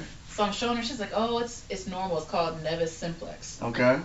Which is just abnormal, blood vessels under the skin. But sometimes they mean things. And because I'm a health major and I've read into this stuff, I know that it can be abnormal. Well, fuck that, because that's your kid. Exactly. Yeah. So I took him there. Okay. And then I ended up taking him back 2 days later. And then he started sleeping all day, throughout the day. Maybe awake for 2 or 3 hours of the day. Yeesh. Okay. I'm like, something is really wrong. I took him back to her twice. And I said, she's not working. Something's off. And at this time, this is well into December. And Gary's family's come in, and I've already taken him to 3 doctors at that point. So I'm taking him to the hospital. We went into Northeast, where he was born. Yeah. And we're downstairs at the ER, and I still knew some of the nurses upstairs. I'm like, yo, we're downstairs with Amari. Something is wrong. So one of the nurses, I will not name her because... Yeah, no name drop. That's fine. I won't put her on front like that. But, right on. She comes down, and she's like, this is a general ER. It's not a pediatric one. She's like, please take him to Maine. Yeah. But the doctor that came back, he was like, man, let's get an MRI. Let's do an X-ray of his head. And I'm like, what the hell are you talking about? Yeah. You know, he's doing all this weird stuff, but we didn't know what was wrong. We thought he had meningitis. Yeah. Gary and I did. Gary had meningitis when he was 10 months old. Now, at this point, Amari was 10 months old, and I know it's not hereditary, but in our minds, yeah, because that's new parents. Everybody think like, yeah, I get it. Yeah, okay. And so she's like, leave right now. Yeah. So we left. We went to Maine. We sat in the ER for 9 hours for them to come back and say, there's nothing wrong with him. Clinically, he's fine. Yeah. You can take him home. Yeah.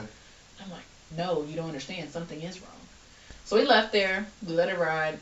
I don't know. I don't even know. Like, he didn't spike a fever. He didn't do anything odd. And then took him to an urgent care, and then back to Northeast just to have somebody check him. And then we came home from a Christmas party at Gary's sister's where all of his family was, and my Aunt Cora. And everybody's like, man, his eyes look weird. Ish. Like he's staring or something, like he's having a hard time seeing. And I'm like, yeah, I thought I was crazy. I was like, yeah, you can see it too. And they're like, yeah. And I was like, and he's holding his head all weird. So I said, I'm going to take him somewhere else tomorrow if he's still doing it tomorrow. I gave him, he was actually teething too. I gave him Tylenol, and on the way home, he just livens up. He's in the car, back there, chattering, babbling. We get home, he's playing. We Skyped my mom and my stepdad, and they're like, he looks fine. My stepdad, he's a chiropractor. He has a PhD, and he's somewhat a doctor. And he's like, he looks good. And he's like, he doesn't look like anything you described. So I said, yeah. So maybe he's good. Maybe it was just something. Next morning, same thing. His fontanelle, his soft spot is bulging. His brain is swelling. His brain is swelling. Like, babies have soft spots. I understand that. I had a baby one time. Yeah, one time. Right. And so I'm like, yo, something's off. And Gary was at work. And I said, I'm taking him back. He's like, again? I said, yeah. I said, I'm taking him to somewhere else. I said, because no one's listening to me. Yeah. So I took him to Huntersville, yeah, North Carolina, to a different pediatrician within our, system. And I saw this, oh, man. And I walked in. He said, you're not crazy, Mom. Something's definitely wrong. Right on. His brain should not be swelling like this. Oh! So they sent us back to Northeast to the pediatrician part. Okay. They had a room ready for us. We were literally within the CT scan, MRI. We did both. They let me lay in there with him. Yeah. They did it. The doctor, she was really nice. Her name was Dr. King. She came back in, and she was about to cry. And I'm like, I'm holding him at this point. He's up playing, laughing. Okay. He seems fine. Okay.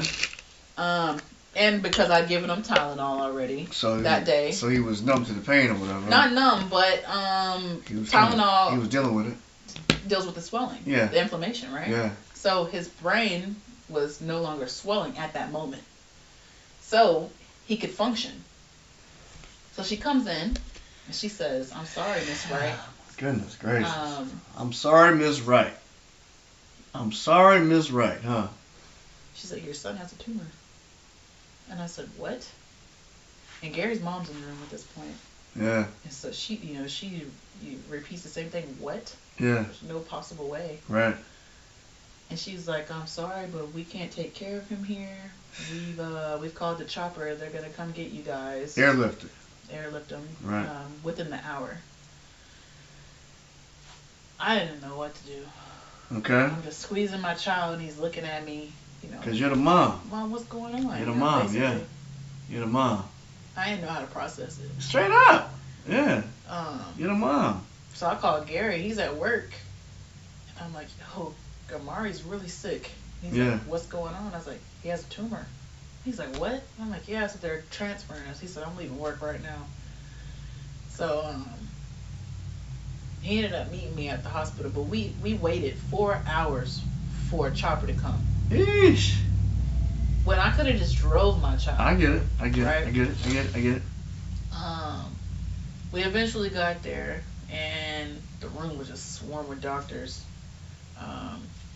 People, surgeons, nurses, an oncologist, because we didn't know if it was cancerous or not. I get it. They tell me they want to drill a hole in my son's head. I understand. Okay. In the front. right here. Okay. To relieve the pressure on his head. On his brain.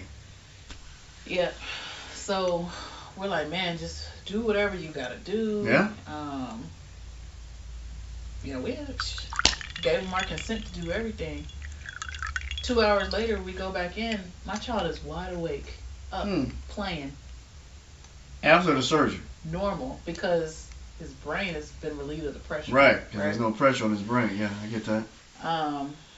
That shit was rough. And so they shaved part of his head. Okay. And at that point, I just broke down because I felt like I should have been the person to see, because he had hydrocephalus, which is like swelling of your head. Okay. You have an abnormally large head, but we just thought he had a big head. Hell, his Right. daddy has a big head. Right. So we always used to laugh about it. Dang, he got a big head like his daddy. Yeah. But in fact, he was sick. Yeah. So, so I'm just crying. The doctors are like, you guys brought him in at the perfect time. Like, nothing should be wrong. We're going to do a biopsy in 2 days and a full craniotomy, which meant... Oh, my God. Yeah. And he's 10 months old? 10 months old. Okay. So this was December 19th, and he ended up having surgery the 21st, 4 days before Christmas. Okay.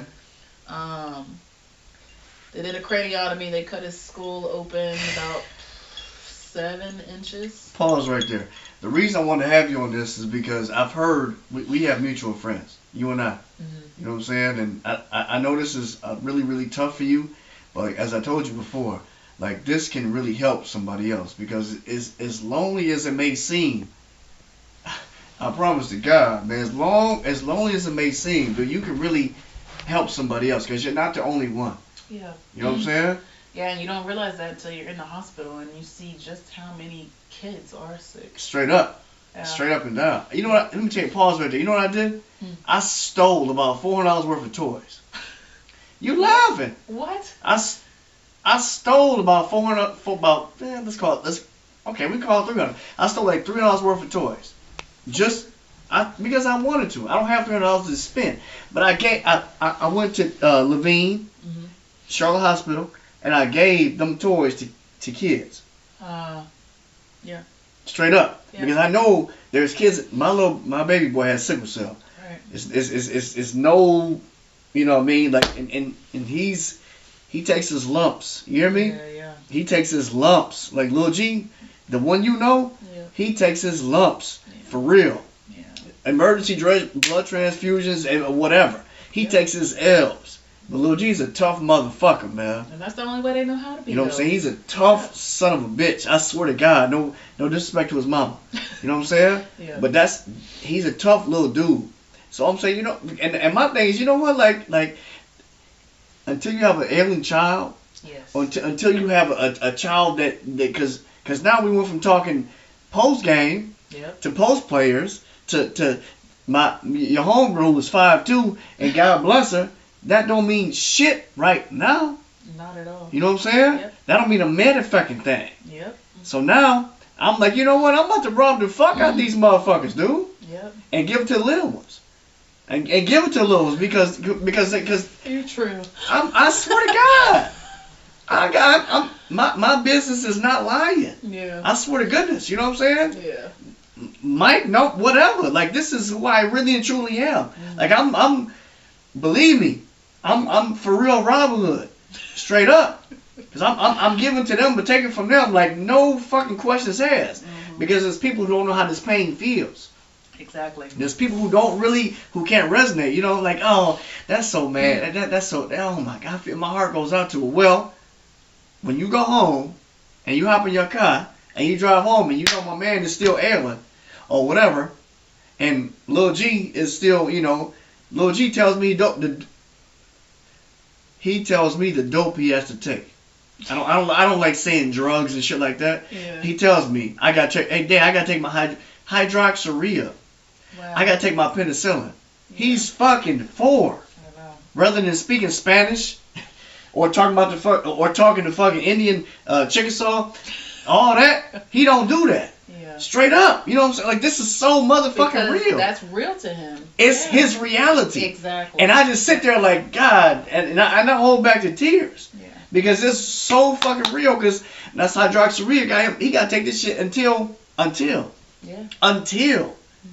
And I don't know if I'm bad enough to tell him that shit. You know what I'm saying? Like, I haven't got that part about me yet. Yeah. Like, I'm a tough dude, but, hey, Dad, about this hydroxyurea when he's 12, 13. What up? Hey, listen. I've been feeling okay, but how long do I got to take this shit, man? How long is this about to, okay, look, I fucked you up, so you gotta take the shit with a fucking L. Unless you about to be some kale eating, a kale eating son of a bitch, or you about a spinach eating dude, or unless you love your carrots. You know what I'm saying? You know what I'm saying? Because it's so fucking real. Yeah.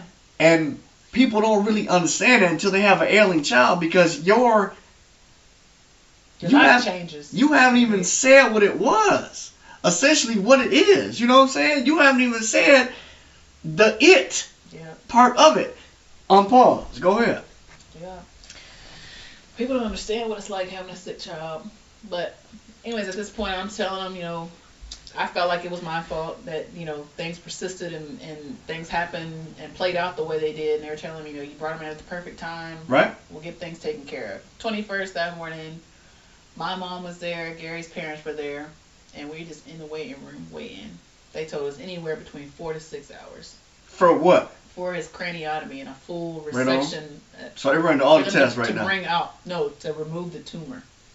To remove the tumor from this kid's brain. Looking at the MRI, they can tell the tumor. You're a tough chick, Whitney.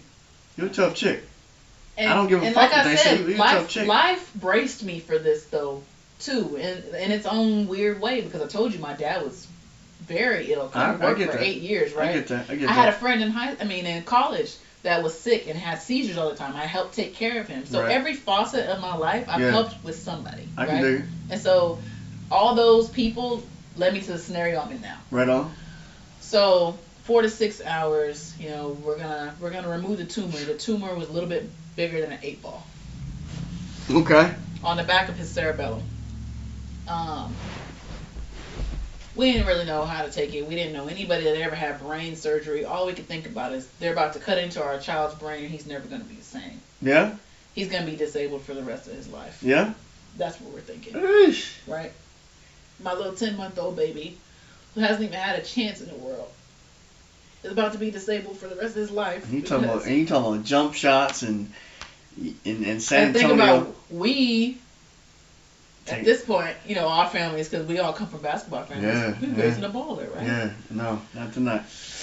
So at this point, we're just like, hey, it's just not going to be possible. We're going to be raising a disabled child.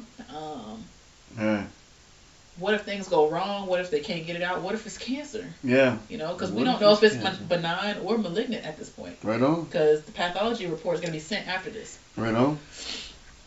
So about a little after 4 hours passes, they send us into a room. And to a conference room. A room. And Dr. Scott Waite comes out. A room. Yeah. You got to know something's going on, Whitney. You got to know something's going on, no? Well, I mean, they're extracting a tumor. A tumor, this damn big out of my 10-month-old's head. So you're thinking, you don't know what the fuck to think, honestly. So at this point, I'm thinking, is it cancerous or not? Eesh. That's all I'm thinking, right and I'm hoping that he gets through the surgery. But we looked up this man's credentials, this surgeon's credentials, his reviews, background, all of that stuff. I get it. Apparently, he's phenomenal at his job, and if you've ever met like a neurosurgeon, they're very egotistical. They love their jobs and they're good at what they do. Right on. So we knew that at that point, and we knew when we first met him. He's like, I'm gonna get this damn tumor out. He cussed and everything in the room, like he was that confident. So we felt good going in, but we just didn't know what to expect. I get it. So we go in to the room. He comes in. He sits down, crosses his fingers. He's like, so I got 99 point some odd, I can't even remember the percentage of the tumor out. Right on. He's like, I really want to go back in and get the rest of it. He's like, but I'm going to leave it alone for right now. But I want to tell you that, because you can tell, I guess some of the surgeons can tell from like the consistency or the way the tumor feels or looks. What it is. If it's malignant or not. Right on. And he's like, I'm going to tell you right now, it looks looks like it's cancerous. And so, what do you do at that point? You freeze up. You look at all your family like, what the fuck? How does this happen to us? Yeah. The people that wanted a baby, Yeah. I don't know. It's just the whole situation was messed up. He left. We just broke down, but he said he did awesome. The surgery was a success. He'll be back in his room at such and such hours. You guys can go in and see him. So, the surgeon is telling you, pretty much, that my man, your son, Amari, yep, so it's not a potential cancer. It is like a cancer. He said, I'm 98% sure it's cancer. And he's like, it looks like a blastoma, which is cancerous. So, all of our family is kind of in shock. Nobody really wants to talk. Nobody really knew what to do or say. Except, just hug each other tighter. And there was nothing else to do at that point. So we go in and we see him, but we didn't know what to expect. Yeah. And my child's head, he had stitches or staples in his skull. Yeah. This big. Yeah. For 7 inches, up his noggin. Yeah. And he woke up and he just smiling. Yeah. We don't know what's happening. Yeah. But he's a beast, Whitney. But you could tell he was relieved. Yeah. He was a beast. He's a beast. What's the problem? He's a beast. You're right. He's an animal. A little monster. He's an animal. You better understand that. You gotta recognize that. He's a beast. Yeah, you're right. So he's an animal. He hadn't been real intricate with his hands. He sits up in the bed, he's smiling, laughing at everybody, looking, because he hadn't seen everybody in a while either. My mom, she was on the West Coast. He's probably wondering why. And my dad. Yeah. My dad hopped on a plane to be here. Yeah. That was big for you. That was big, especially by himself. Right. And so we're all here. Yeah. And my son reaches up and I can't even remember what it was, but he grabbed and he did a pincer, which is like grasping with his thumb and his pointer finger. Yeah. And grabbed something. Yeah. Something as small as that he had never done before. Yeah. And just. Yeah. So he's already healing. He's already on doing more than he had ever done. There it is. Yeah. Because this tumor was suppressing so much. Straight up. So I mean, from that day, so they took the tumor out. He had stitches all in his head. His hair was shaved here and here, was all patchy. Right. And he had a tube still in this hole that they had drilled. It was stitched into his skin, but it was draining the extra fluid. And they were going to leave that in for a week. I can dig it. It's called an EVD. Okay. It was supposed to be a week. A week turned into 2 weeks, 2 weeks to 3. I think he ended up staying in for 3.5 weeks. Keep talking. And so, it stayed in for 3 weeks. We didn't even know what to expect. We didn't know what to do.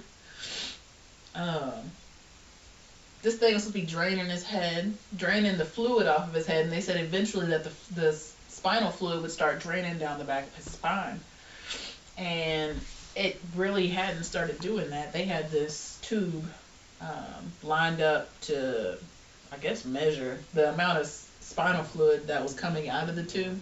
And if it was a certain number, then they knew that they had to leave it in longer. So one night, at this point, we had gotten to a point where we were letting people stay overnight with them so we could get rest, because Gary and I weren't sleeping. So my Aunt Cora opted to come stay the night with him. And the next morning I came back, and I always did a thorough check. Let me check on him, see how the night went. I always asked the nurses how things went. And so I leaned down to kiss his forehead, and I touched the bed, and the bed is just wet. And I'm like, yo, what happened?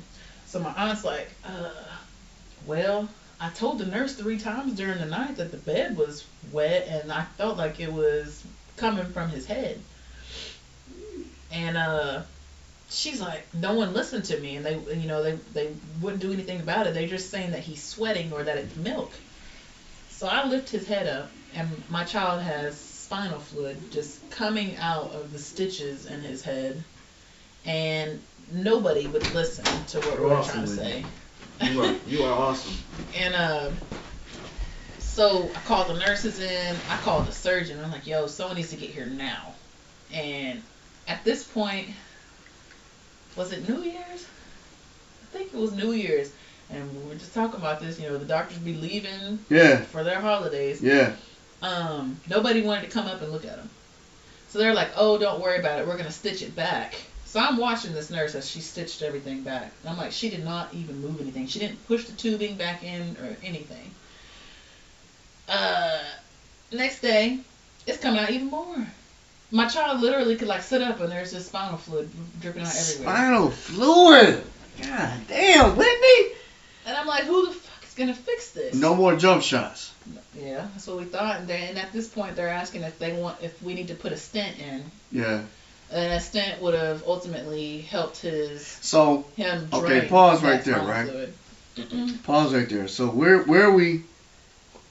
Where, not we, but you, meaning me and you right now, because we have to recreate what we once been through, right? Yep. So where is the thought process at this point? Because last time we checked on Miss Whitney, she was about to do this. She was about to go overseas. She was about to go over to Durham. She was about to make $5,000 a month. But get this though, right before I had taken him in to see all these doctors in December, the end of November, I got an offer from another agent to go play in Australia. And so where is the reason I say it is because where is your head at this point? Because it's the people who listen to me and know how this shit goes, dude. Mm-hmm. They know that I have a child who got sickle cells. Right. And that's something that I can't control. Yep. All I can do is be his corner man. Right. I promise to God, that's all I can do, though. You know what I'm saying? Because he has to walk this walk. Yeah. You know what I'm saying? Yeah. That's all I can do. So I promise I'm really proud of you for doing this, because I know this is a lot. Yeah. Because this is you're not the only one.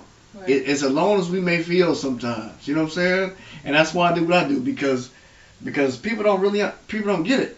People don't really understand, dude. They don't know the ins and outs of it. So you talk about Australia and you talk about this, you talk about that. What do you ever say? Because you're the mama. Yeah. You're the fucking queen. You're the queen bee. Mm-hmm. You're the mother goose. Mm-hmm.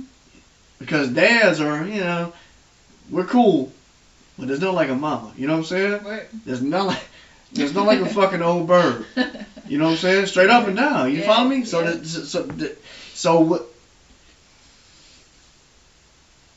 we got a deal from Australia. We got this, we got that, but we got little buddy with potentially, or he may have, or my man's got a spinal fluid popping out the top of his head. Right. See, in the midst of him getting better, I had applied for actual nursing school at this point when I got that deal from Australia. Okay. Right? So I just got basically an acceptance letter for nursing school. And then 2 weeks later, this offer came for Australia. And so I told Gary, and I'm like, yo, it's like $7 to $10 grand a month. Because you still talking hooping. Yeah, but my child is healthy at that point, though, remember? So we just went through all the NICU stuff and him being preemie. He's good now. I'm like, we could travel. And when he needs to come back to see the doctors, his Nana, Gary's mom, she can travel back with them. Or I can just tell them, hey, I need to go back to the States. But Australia is very similar. Pause right there. So you said malignant cancer. So does he not have cancer? So at this point, we didn't know. Pathology took 3 weeks to come back. Okay. Which indeed ended up being what they call desmoplastic nodular medulloblastoma, which is not the most common, but the most prevalent form of brain cancer in children, but the most easily treated. Brain cancer, though. Brain cancer. fucking brain cancer. Yeah. So we don't know if my man got it or does he not have it. That's what I'm trying to understand. He does. He does have brain cancer. Your son. The pathology report reported. Your son has brain cancer. Yeah. And the pathology report reported that Lil Amari with an A has brain cancer. Yeah. So what does Ms. Whitney do at this point?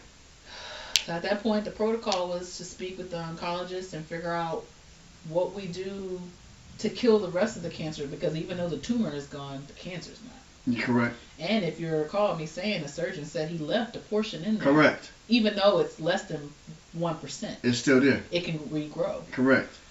So. In his brain. Yeah. Straight up. Yeah. In dude's brain. And even so, with them removing the tumor, there's just still this large gap in his skull, where his brain has been indented. So we had to wonder whether or not his brain was going to fill this space, or if it was going to fill with fluid, or if it was going to fill something else. Or something else, right. Yeah. So we ended up meeting with an oncologist. We had several weeks to decide whether or not we were going to go with protocol A, B, or C. God bless you. Yeah. We opted to do 6 chemotherapy treatments. Chemo for the little homie. Yep, and 3 bone marrow transplants. So you had. Jeez, say that one more time. So 6 chemotherapy treatments and 3 bone marrow transplants or stem cell transplants. Yeah, it's pretty heavy stuff. So how does mom deal with that? Terribly. I mean, of course, me being, cause like I said before, Gary doesn't handle this stuff very well. I understand that, but right? Gary's not a mom either. Exactly. So the bulk of it is me. So that's what I'm saying. So pause, but fuck Gary right now. So how does mom deal with that? Pause right there. I come from this. My mother was my dad. Right. You follow what I'm saying? Mm-hmm. So I couldn't radio up and call old dude. Right. My mother was my dad. Right. And she was not, but she was. You see what I'm saying? Right. So there's certain stuff, I said to say there's certain stuff that she's not really wired for. Mm-hmm. Like dudes are really, like guys are hardwired for stuff, as well as moms are. Right. So what does Miss Whitney Wright deal, like, because Gary is who he is. Uh-huh. But this ain't about Gary right now. Right. So Miss Wright, the one who getting tired to go to Australia, the one who's in Germany, the one who's in Louisiana putting up 28 a night, all that. So how does mom deal with that? Where does mom? How does mom deal with that? You see what I'm saying? Like how does mom's psyche change from shooting jump shots to being nasty on the block to dealing with Garnett to doing this and doing that to being like, you know what? We got to totally change speeds now. Right. To deal with that. But your son though, you know what I mean? Like your kid, your little one, you know what I mean? Like how does that work? So to be honest, in that moment, I wasn't really thinking, oh, I need to do this. Oh, yeah. I need to do that. Right. It was literally day to day. Me having to stay on top of the nurses, stay on top of the doctors.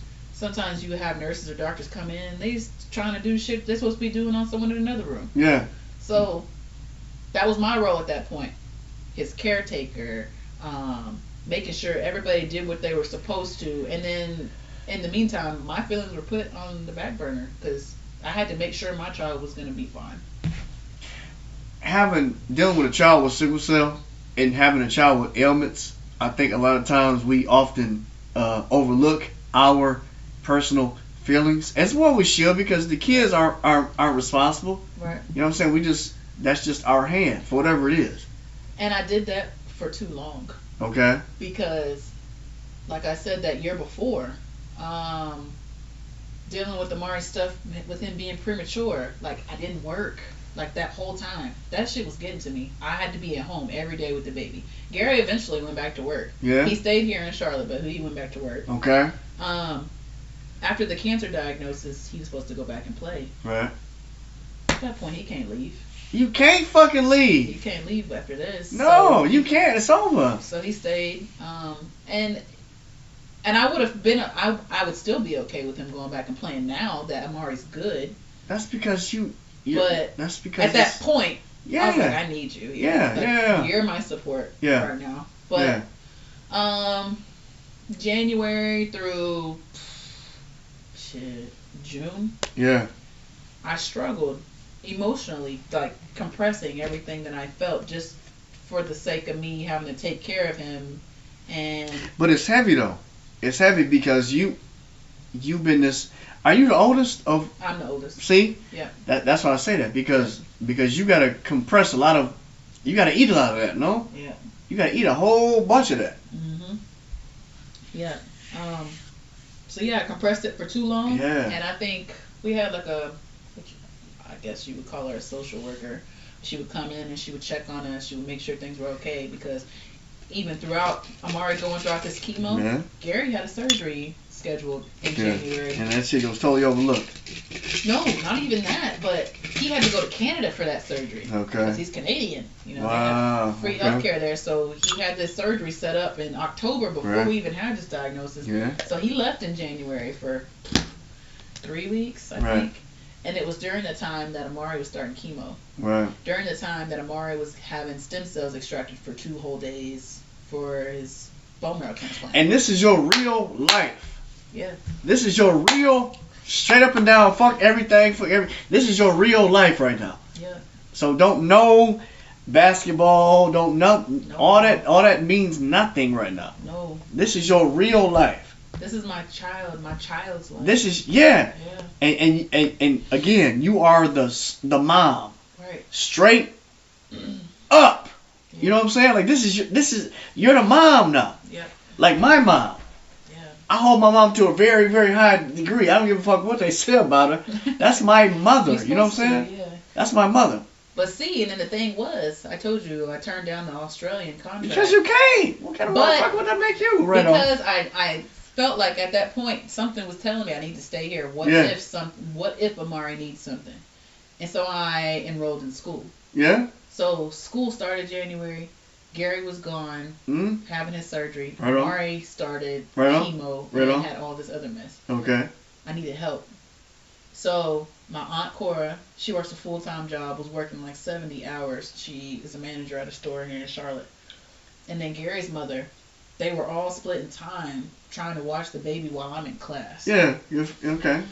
So I'm feeling guilty while I'm gone, but on the other hand, I know like I got to do something to ensure our future. Yeah. Because in my mind, my child's getting better. He's going to bounce back from this. Right. So I'm splitting time with, them all the while. 98% of the time, we spent the night there. Gary's mom, Gary's mom, and sometimes even Sheena would come up and stay. Yeah. And my aunt Cora, they was trying to split time, trying to give us little breaks, because man, sometimes we'd be in the hospital literally anywhere from 21 to 28 days out of the month, all the way from January to August. Maybe a weekend at home. Okay. And I hate to sound whatever, but okay. So my man has got. Does he not have cancer? Yes or no? He does. Your son has cancer. Yep. So how do we go dealing with that kind of stuff from day to day? Because I often say we got to set traps, right? Because people are listening to what we're doing right now, right? Yep. And this is the longest one we ever done. I promise to goodness. I promise to goodness. But it's all for good reason, though. Yeah. It's all for good reason. This ain't about no fucking dope. Believe me, Whitney, I deal with a lot of people who have done a lot of stuff in their life, but nothing gets realer than something you can't control. You know what I'm saying? And that's the thing too, because I felt like I never was in control of anything, but I'd never done anything spiteful. I'd never been a bad person. So do you question like God and shit sometimes? No. You don't? I don't. And you know what? People ask me that a lot because, God bless her. Okay. I have an aunt that married into our family that asked me, because my brother had a baby in December 2016. Okay. Right before Amari was diagnosed. She's like, oh, I bet you wonder why. Pause right there. This dude was diagnosed with Brain cancer. Your son was diagnosed with brain cancer. Right. For sure. For sure. God damn, For dude. sure. So she asked me, she said, don't you ever just ask why God didn't do this to his baby and not yours? And I said, no, I don't ask that, actually. Okay. Why would I? Why would I wish that on my nephew or my brother? You know what I'm saying? Right. And ever since that day, I always kind of looked at it like, why would I question God? Like, did you see what he done for us after my child almost died during birth? But you got to go through that to get to that point, though. Exactly. Because. But even then. Okay. Even then, I never questioned God. Right on. And I never would. I can't lie to you. When Lil G went through his little stints and stuff like that, I don't know if that's the selfish part of me. Yeah. Or I can see where it's easy that there's a easy route to you. No, there's a really, I always say we walk a really thin line. You know what I'm saying? Because it's always easy to be like, well, no, that was some whole ass shit. Or, hey man, we got to keep praying about it. You know what I'm saying? So we walk a tightrope. Yeah. And now being as parents, you understand what I'm saying to you? Yeah. Because Lil G been doing this tightrope. Lil G be 5 instead of 9, 4, 13. And I really believe that 9, 4, like, I'm not making, he was born on 9, 4, 13. You know what I'm saying? Like, he's Lil G is an animal in a third. And he's been dealing with a lot too. Because I don't know what he deals with. Yeah. All I can do is provide a really good corner. Yeah. And I have to stick to my guns to say that. Because that's the truth. Yeah.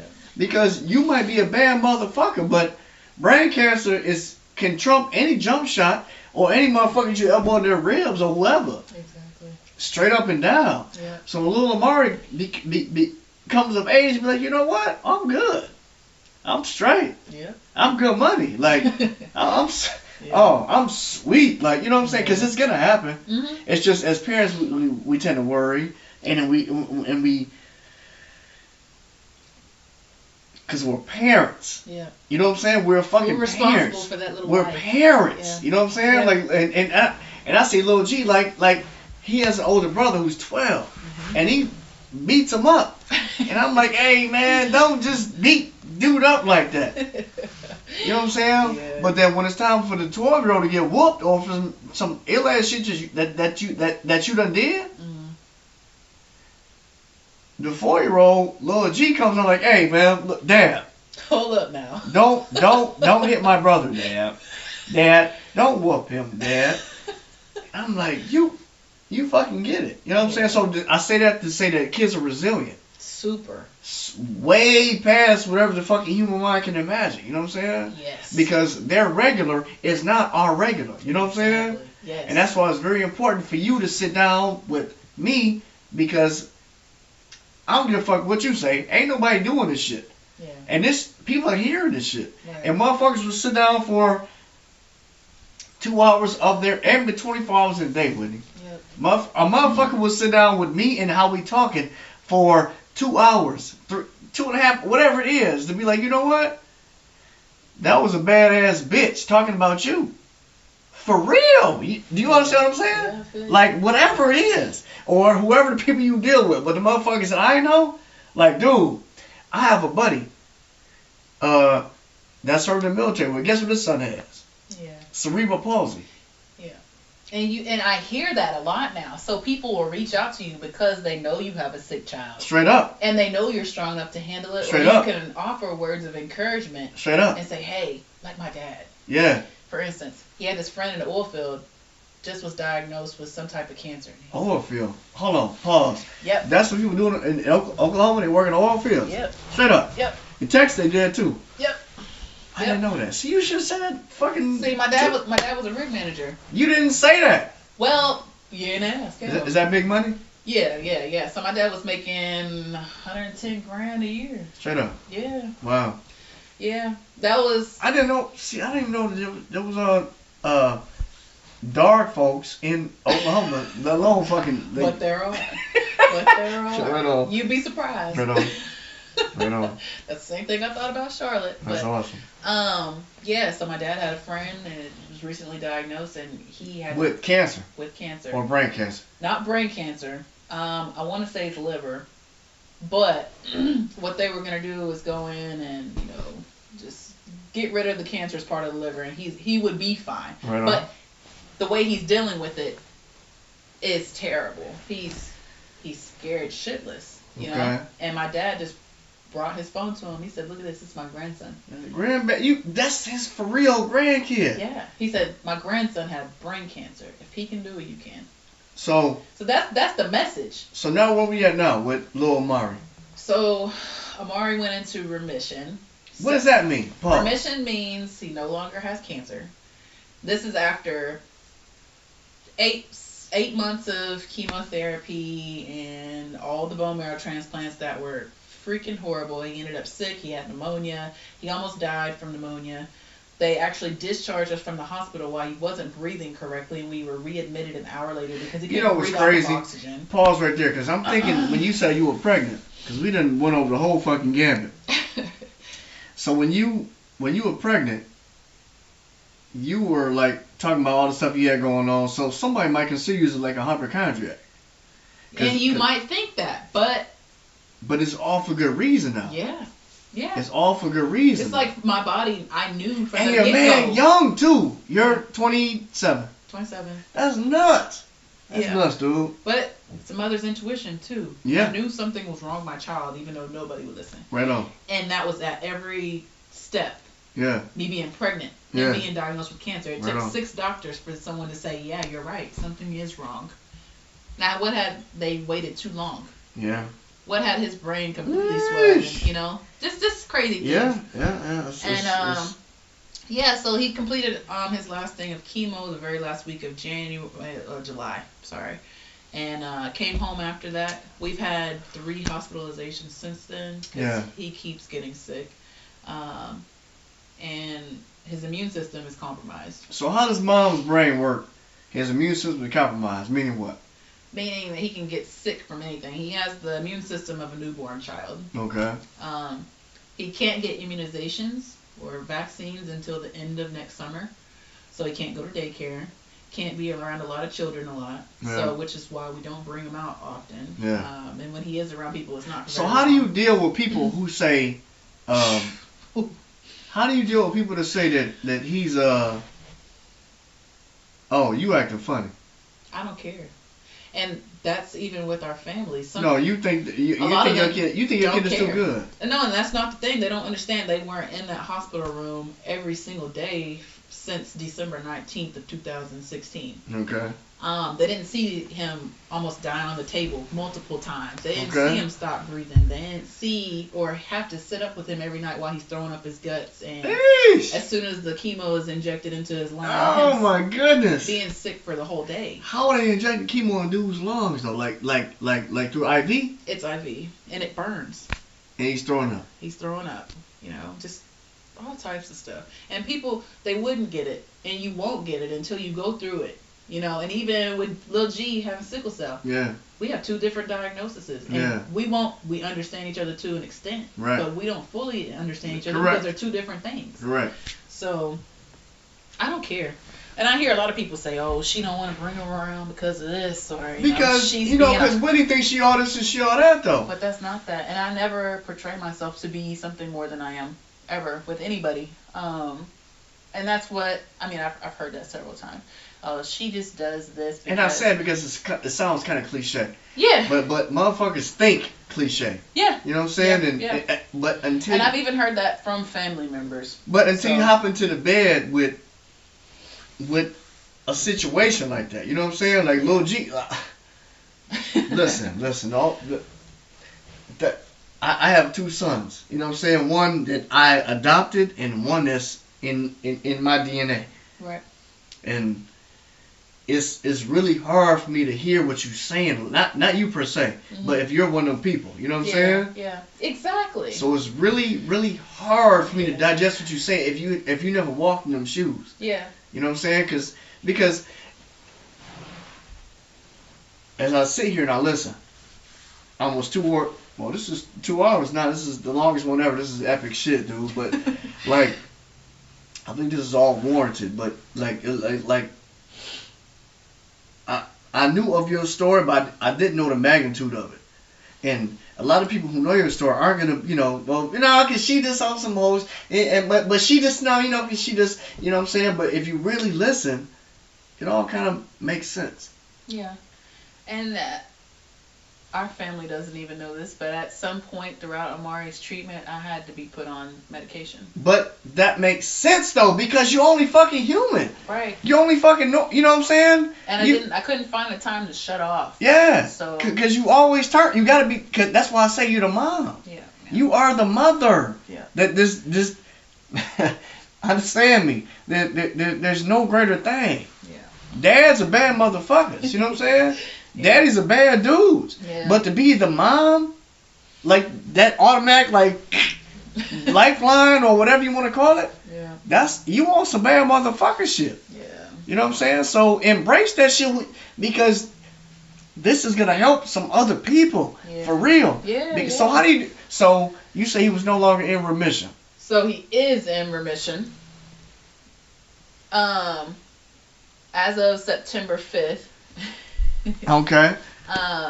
Remission meaning what? So we have like a 6-week checkup post chemo. So chemo stops last week of July. But do you understand how your story changed though? Pause. What? How you went from being 6'1", 6'3" on paper. Yeah.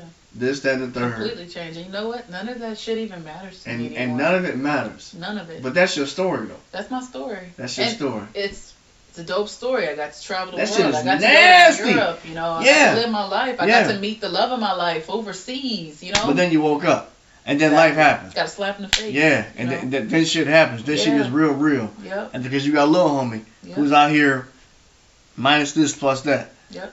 And you got to deal with it on the chair. Yep. Straight up and down. Every day. Every motherfucking day. You know what I'm saying? Yeah. Every motherfucking day. Like I told you down, because we had like a little briefing downstairs, and I told you, and Lil G takes his little medications and shit like that, and it kills me. And you know what? And it's similar too, because your wife Danielle and I talked about the medications that the boys take. Like Lil G takes penicillin. Yeah. Amari takes amoxicillin. Yeah. And acyclovir, which are very similar antibiotics. So I say but I'm from the D, right? I'm from Detroit. Right. And it's like, god damn, like my mom used to sell weed, and so it's really hard for me to be like, you know what, to change the hat. You follow me? You laughing? I'm so no, I feel you. I'm so motherfucking square, like straight up. Yeah. Like my man he knows different medications. That's heavy to me. And Amari does too. He has an inhaler with Qvar that helps his lungs stay strong because it's RSV and flu. So how do you feel about like holistic? You pull it out and he comes to me and he's like, he grabs it and he does it himself. So. There's people out who believe in holistic shit. Listen, we got a lot of that, especially from people that went through our premature phase with Amari. Yeah. They're like, do not give don't make him go through chemotherapy. Straight there up. are holistic places that you can take him and do this and do that. Straight up. Make him eat berries and fruits. Yeah. And it's scary. You want to. Yeah, it's scary. Yeah, you want to take that route and you want to believe that works, but it's scary. This has statistics and proven facts from other people that have done it, and they say that they can treat it with chemo. It's a catch-22. It's a catch-22. You know why? Because Dr. Sabi did it.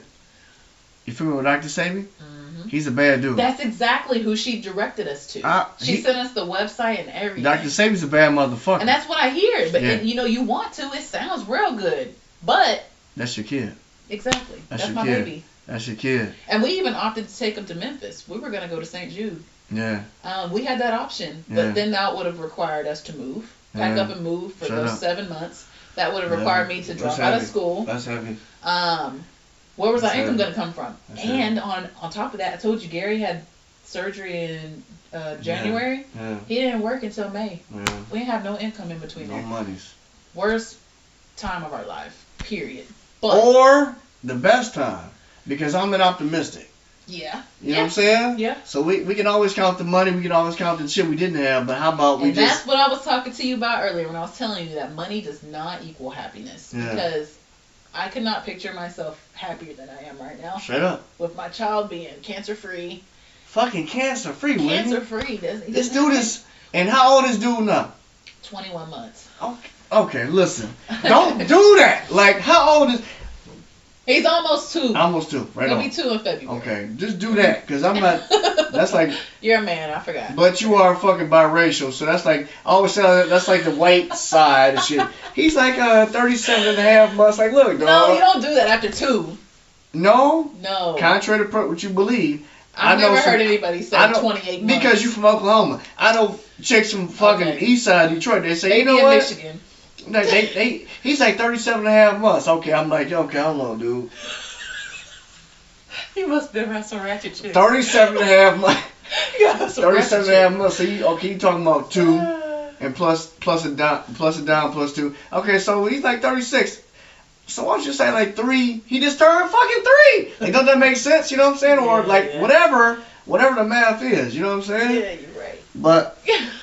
But hats off to you, Whitney. I really sincerely appreciate you. You know what I'm saying? Hold on. I was about to cut you off. This is the longest one ever, but this is beautiful. Listen. So what do you got to say to people who have a hard time coping, have a hard time dealing, and are selfish? And are selfish? Yeah. Because my baby ain't supposed to, and I never did nothing crazy, and because I went through it. Right. I was selfish, and you had to have been too, at some point in time, because you're only human, no? Put your child first. Put yourself in your child's shoes. Right on. That's the best that I could do at the time. Put myself in his shoes and try and not feel the pain that I guess it would be feel the pain that he felt. But you can't. And you can never measure that. You can never get to that point. Right on. But that's what made me feel better, knowing that I'm sitting right with him. I'm going through it. But how would you feel in his shoes if you had nobody?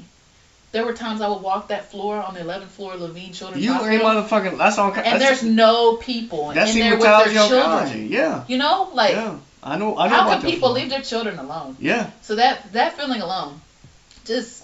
You know what a woman told me up there? She told me. She said, sometimes his parents are single parents, and they can't take time off work. Right. So a lot of times those kids are for real dolo up there. Yeah, but you don't have no family. You don't have friends. Correct. That That's why I did. That's when I stole all them fucking toys. You laughing? Oh my god. Straight up. That's why I donated them toys. Yeah. I don't give a. Listen. Yeah. I'm really far from giving a fuck. Yeah. You know what I'm saying? Like the way I think and the way reality is sometimes. Like I live in my dreams. Yeah. And a lot of people don't. But because I want my kid to be like that. Mm-hmm. Because my son is on the 11th floor. Yeah. Hematology oncology floor. Right. I know all about it. Know all them nurses by their first name. Straight up. All the doctors that come but through. But that's your normal. Yeah. That's your normal. Yeah. But that's not a lot of people's normal. It's not. Because they run from it. Yep. You know what I'm saying? Yep. And I embraced it. You have to. I had to. You have to. And so I became so close with the doctors, I started helping with the bone marrow transplant program. I helped implement a program for sitters for the babies that were sitting there alone. They now have that. That's heavy. They brought D1 collegiate athletes up to the hospital. I spoke to 4 groups of kids. Man, 50 or 60 kids. Good right? for you. And got more than half of them to donate bone marrow for those kids. There you go. You know, so I'm actively involved. And now that I'm starting nursing school in the spring, right? Oncology, it's got to be. That's my specialty. There it is. Yeah. That's and I'm still very close to all of them. And now, even when we take Amari back, so Amari went in 6 weeks after he finished chemo for his first checkup. Never been so nervous in my life. It was way worse than waiting for him to come out of surgery. Mm-hmm. Did an MRI and a lumbar puncture, which was to check to see if there was any disease in his spine because where the tumor was. Everything came back negative. Mm-hmm. No more cancer. Mm-hmm. You cannot believe the burden that was lifted off of my chest. And Gary, like, we were, I don't want to say we were. Awesome, though, Whitney. Yeah. That's awesome. My child was getting healthy at that point. He started growing hair. He has a head full of hair now. Been bald all his life. Got a whole head of hair now. Yeah, right on. Just started walking. Just started talking. He's sweet.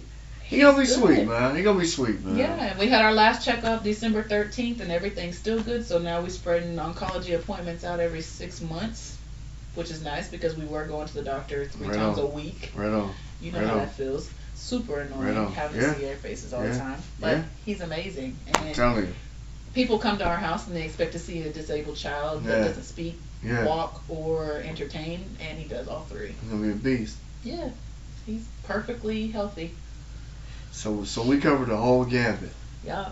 We covered from the little girl from 40 acres of land. Hold on, 40. You didn't have a fucking mule. So how they say 40 acres and a mule? We have horses. You know how to ride a horse?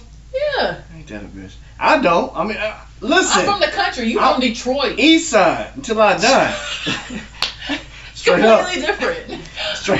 Straight up. That's awesome though, because there's gonna be a time when you take little Amari to the country. Yeah, well, we bring it to him because when we build our first house here in 3 years, it'll be on some land. You better have a whole lot of money, mister. Don't worry about it. Or ma'am. I got this. I hear you. I hear you. Cause we had our house built too, and I wanted some land too for my little baby boy. It's but expensive out here. I'm telling you. Yeah. I'm telling you true. I'm telling you. But if you don't have to, you can always go back to old dude. Dude. Your dad. Oh no, I'm not going home. No, he got the land though. Okay. And you can like release a horse or something, no? I can't live in Oklahoma. No. What you talking about? Ride a horse. Oh, ride a horse. Yeah. Whatever. You can ride horses here. Yeah, but it's not the same because you go back to you have to go back where Mom Dukes came from. And you say that. Yeah. You say that, but he'll be spending summers there before you know. I'm saying right. He gonna be, he'll be fishing. Yeah. He'll be hunting. Like I tell my cousin, you used to milk the shit out of bulls, man. What? What the fuck? I say you used to be the best bull milk on the Southwest side, man. He looked at me like, hell yeah. But till he got old, like, you know what? I think you're fucking retarded, cuz. I'm like, yeah. I've been called worse. You know what I mean? Gross, man. You know what I mean? But that's gross. Well, Whitney, I appreciate it 1,000 times over. Mm-hmm. I know this is heavy, but this is something I believe that has got to be done because it's not about you. Yeah. If you can step outside yourself for a minute and really understand that this life is a whole lot bigger than we expected, but it's weird because it's short too, though. You know what I mean? Mm-hmm. Like it's short. That's what this bike dope is all. That's what this bike dope shit is all about. Like the acronym is believe in killing everything. Doubting ourselves was silent W was past experience, and that's what it is because the 17, 18-year-old Whitney don't really know this kind of talk. No. You know what's crazy though? What's that? I went home right. Remember I told you I went home to my dad's after the miscarriage, and I'm digging through my old high school stuff, and I found this journal from a class I took in high school. Right on. All these things I wanted to do. Yeah. Visit another country. Yeah. Meet somebody famous. Play pro basketball. I had done all those things. Who you mean famous? Tony Parker. Tony Parker. So I had a French teammate. She was our international player, and they are family friends in France, and so got to hang with him, go to the movies, etc. Yeah. I met a couple of famous people, but this life is a bad motherfucker, man. Yeah. This life that we live. You right. Is a big bad motherfucker, lady. Yep. High five. I really appreciate you sitting down with me. And this is gonna be, like I say, the longest one ever. But it's all for good cause, because you were the first lady I've sat down with. Oh, okay. Straight up. Damn. And I've been this is only gonna get bigger and bigger and bigger. Yeah. You know what I'm saying? And your story can really help a lot of people. Yeah. And if they don't really have enough decency to understand or sit there and just listen for 2 hours, and fuck them. It wasn't meant for them to hear it. You know what I mean? Right. Yeah. And we're gonna cut it off right here in another couple of minutes. But Amari is what right now? How is my man? He's sweet right now. Man, he's so good money. You look at him, you won't even think that he was ever sick. You can't see his scar. He's walking, he's talking, he's moving, he's grooving. He's got a smart ass little attitude. It's like he was never sick. He's gonna look back one day and be like, "Man, that's not me, Mom." But how does Mom think about that though? What you mean? How does Mom think about that? Like, no, you were sick. You were sick. Yeah, he was sick. And because you have the intuition. Yeah. Full blown. And Mom is You have to advocate for your children. If you feel like something is wrong, push, say something, do something. Something is wrong if you feel it's wrong. That's heavy. Well, cheers. One last time, Mama Whitney. Cheers. I appreciate it. We're going to sign off. We can download this amazing interview on Stitcher if you haven't already. And type in Bite Dope 1000 Wow. And we're gonna see Whitney Wright's interview and Amari's mom, man.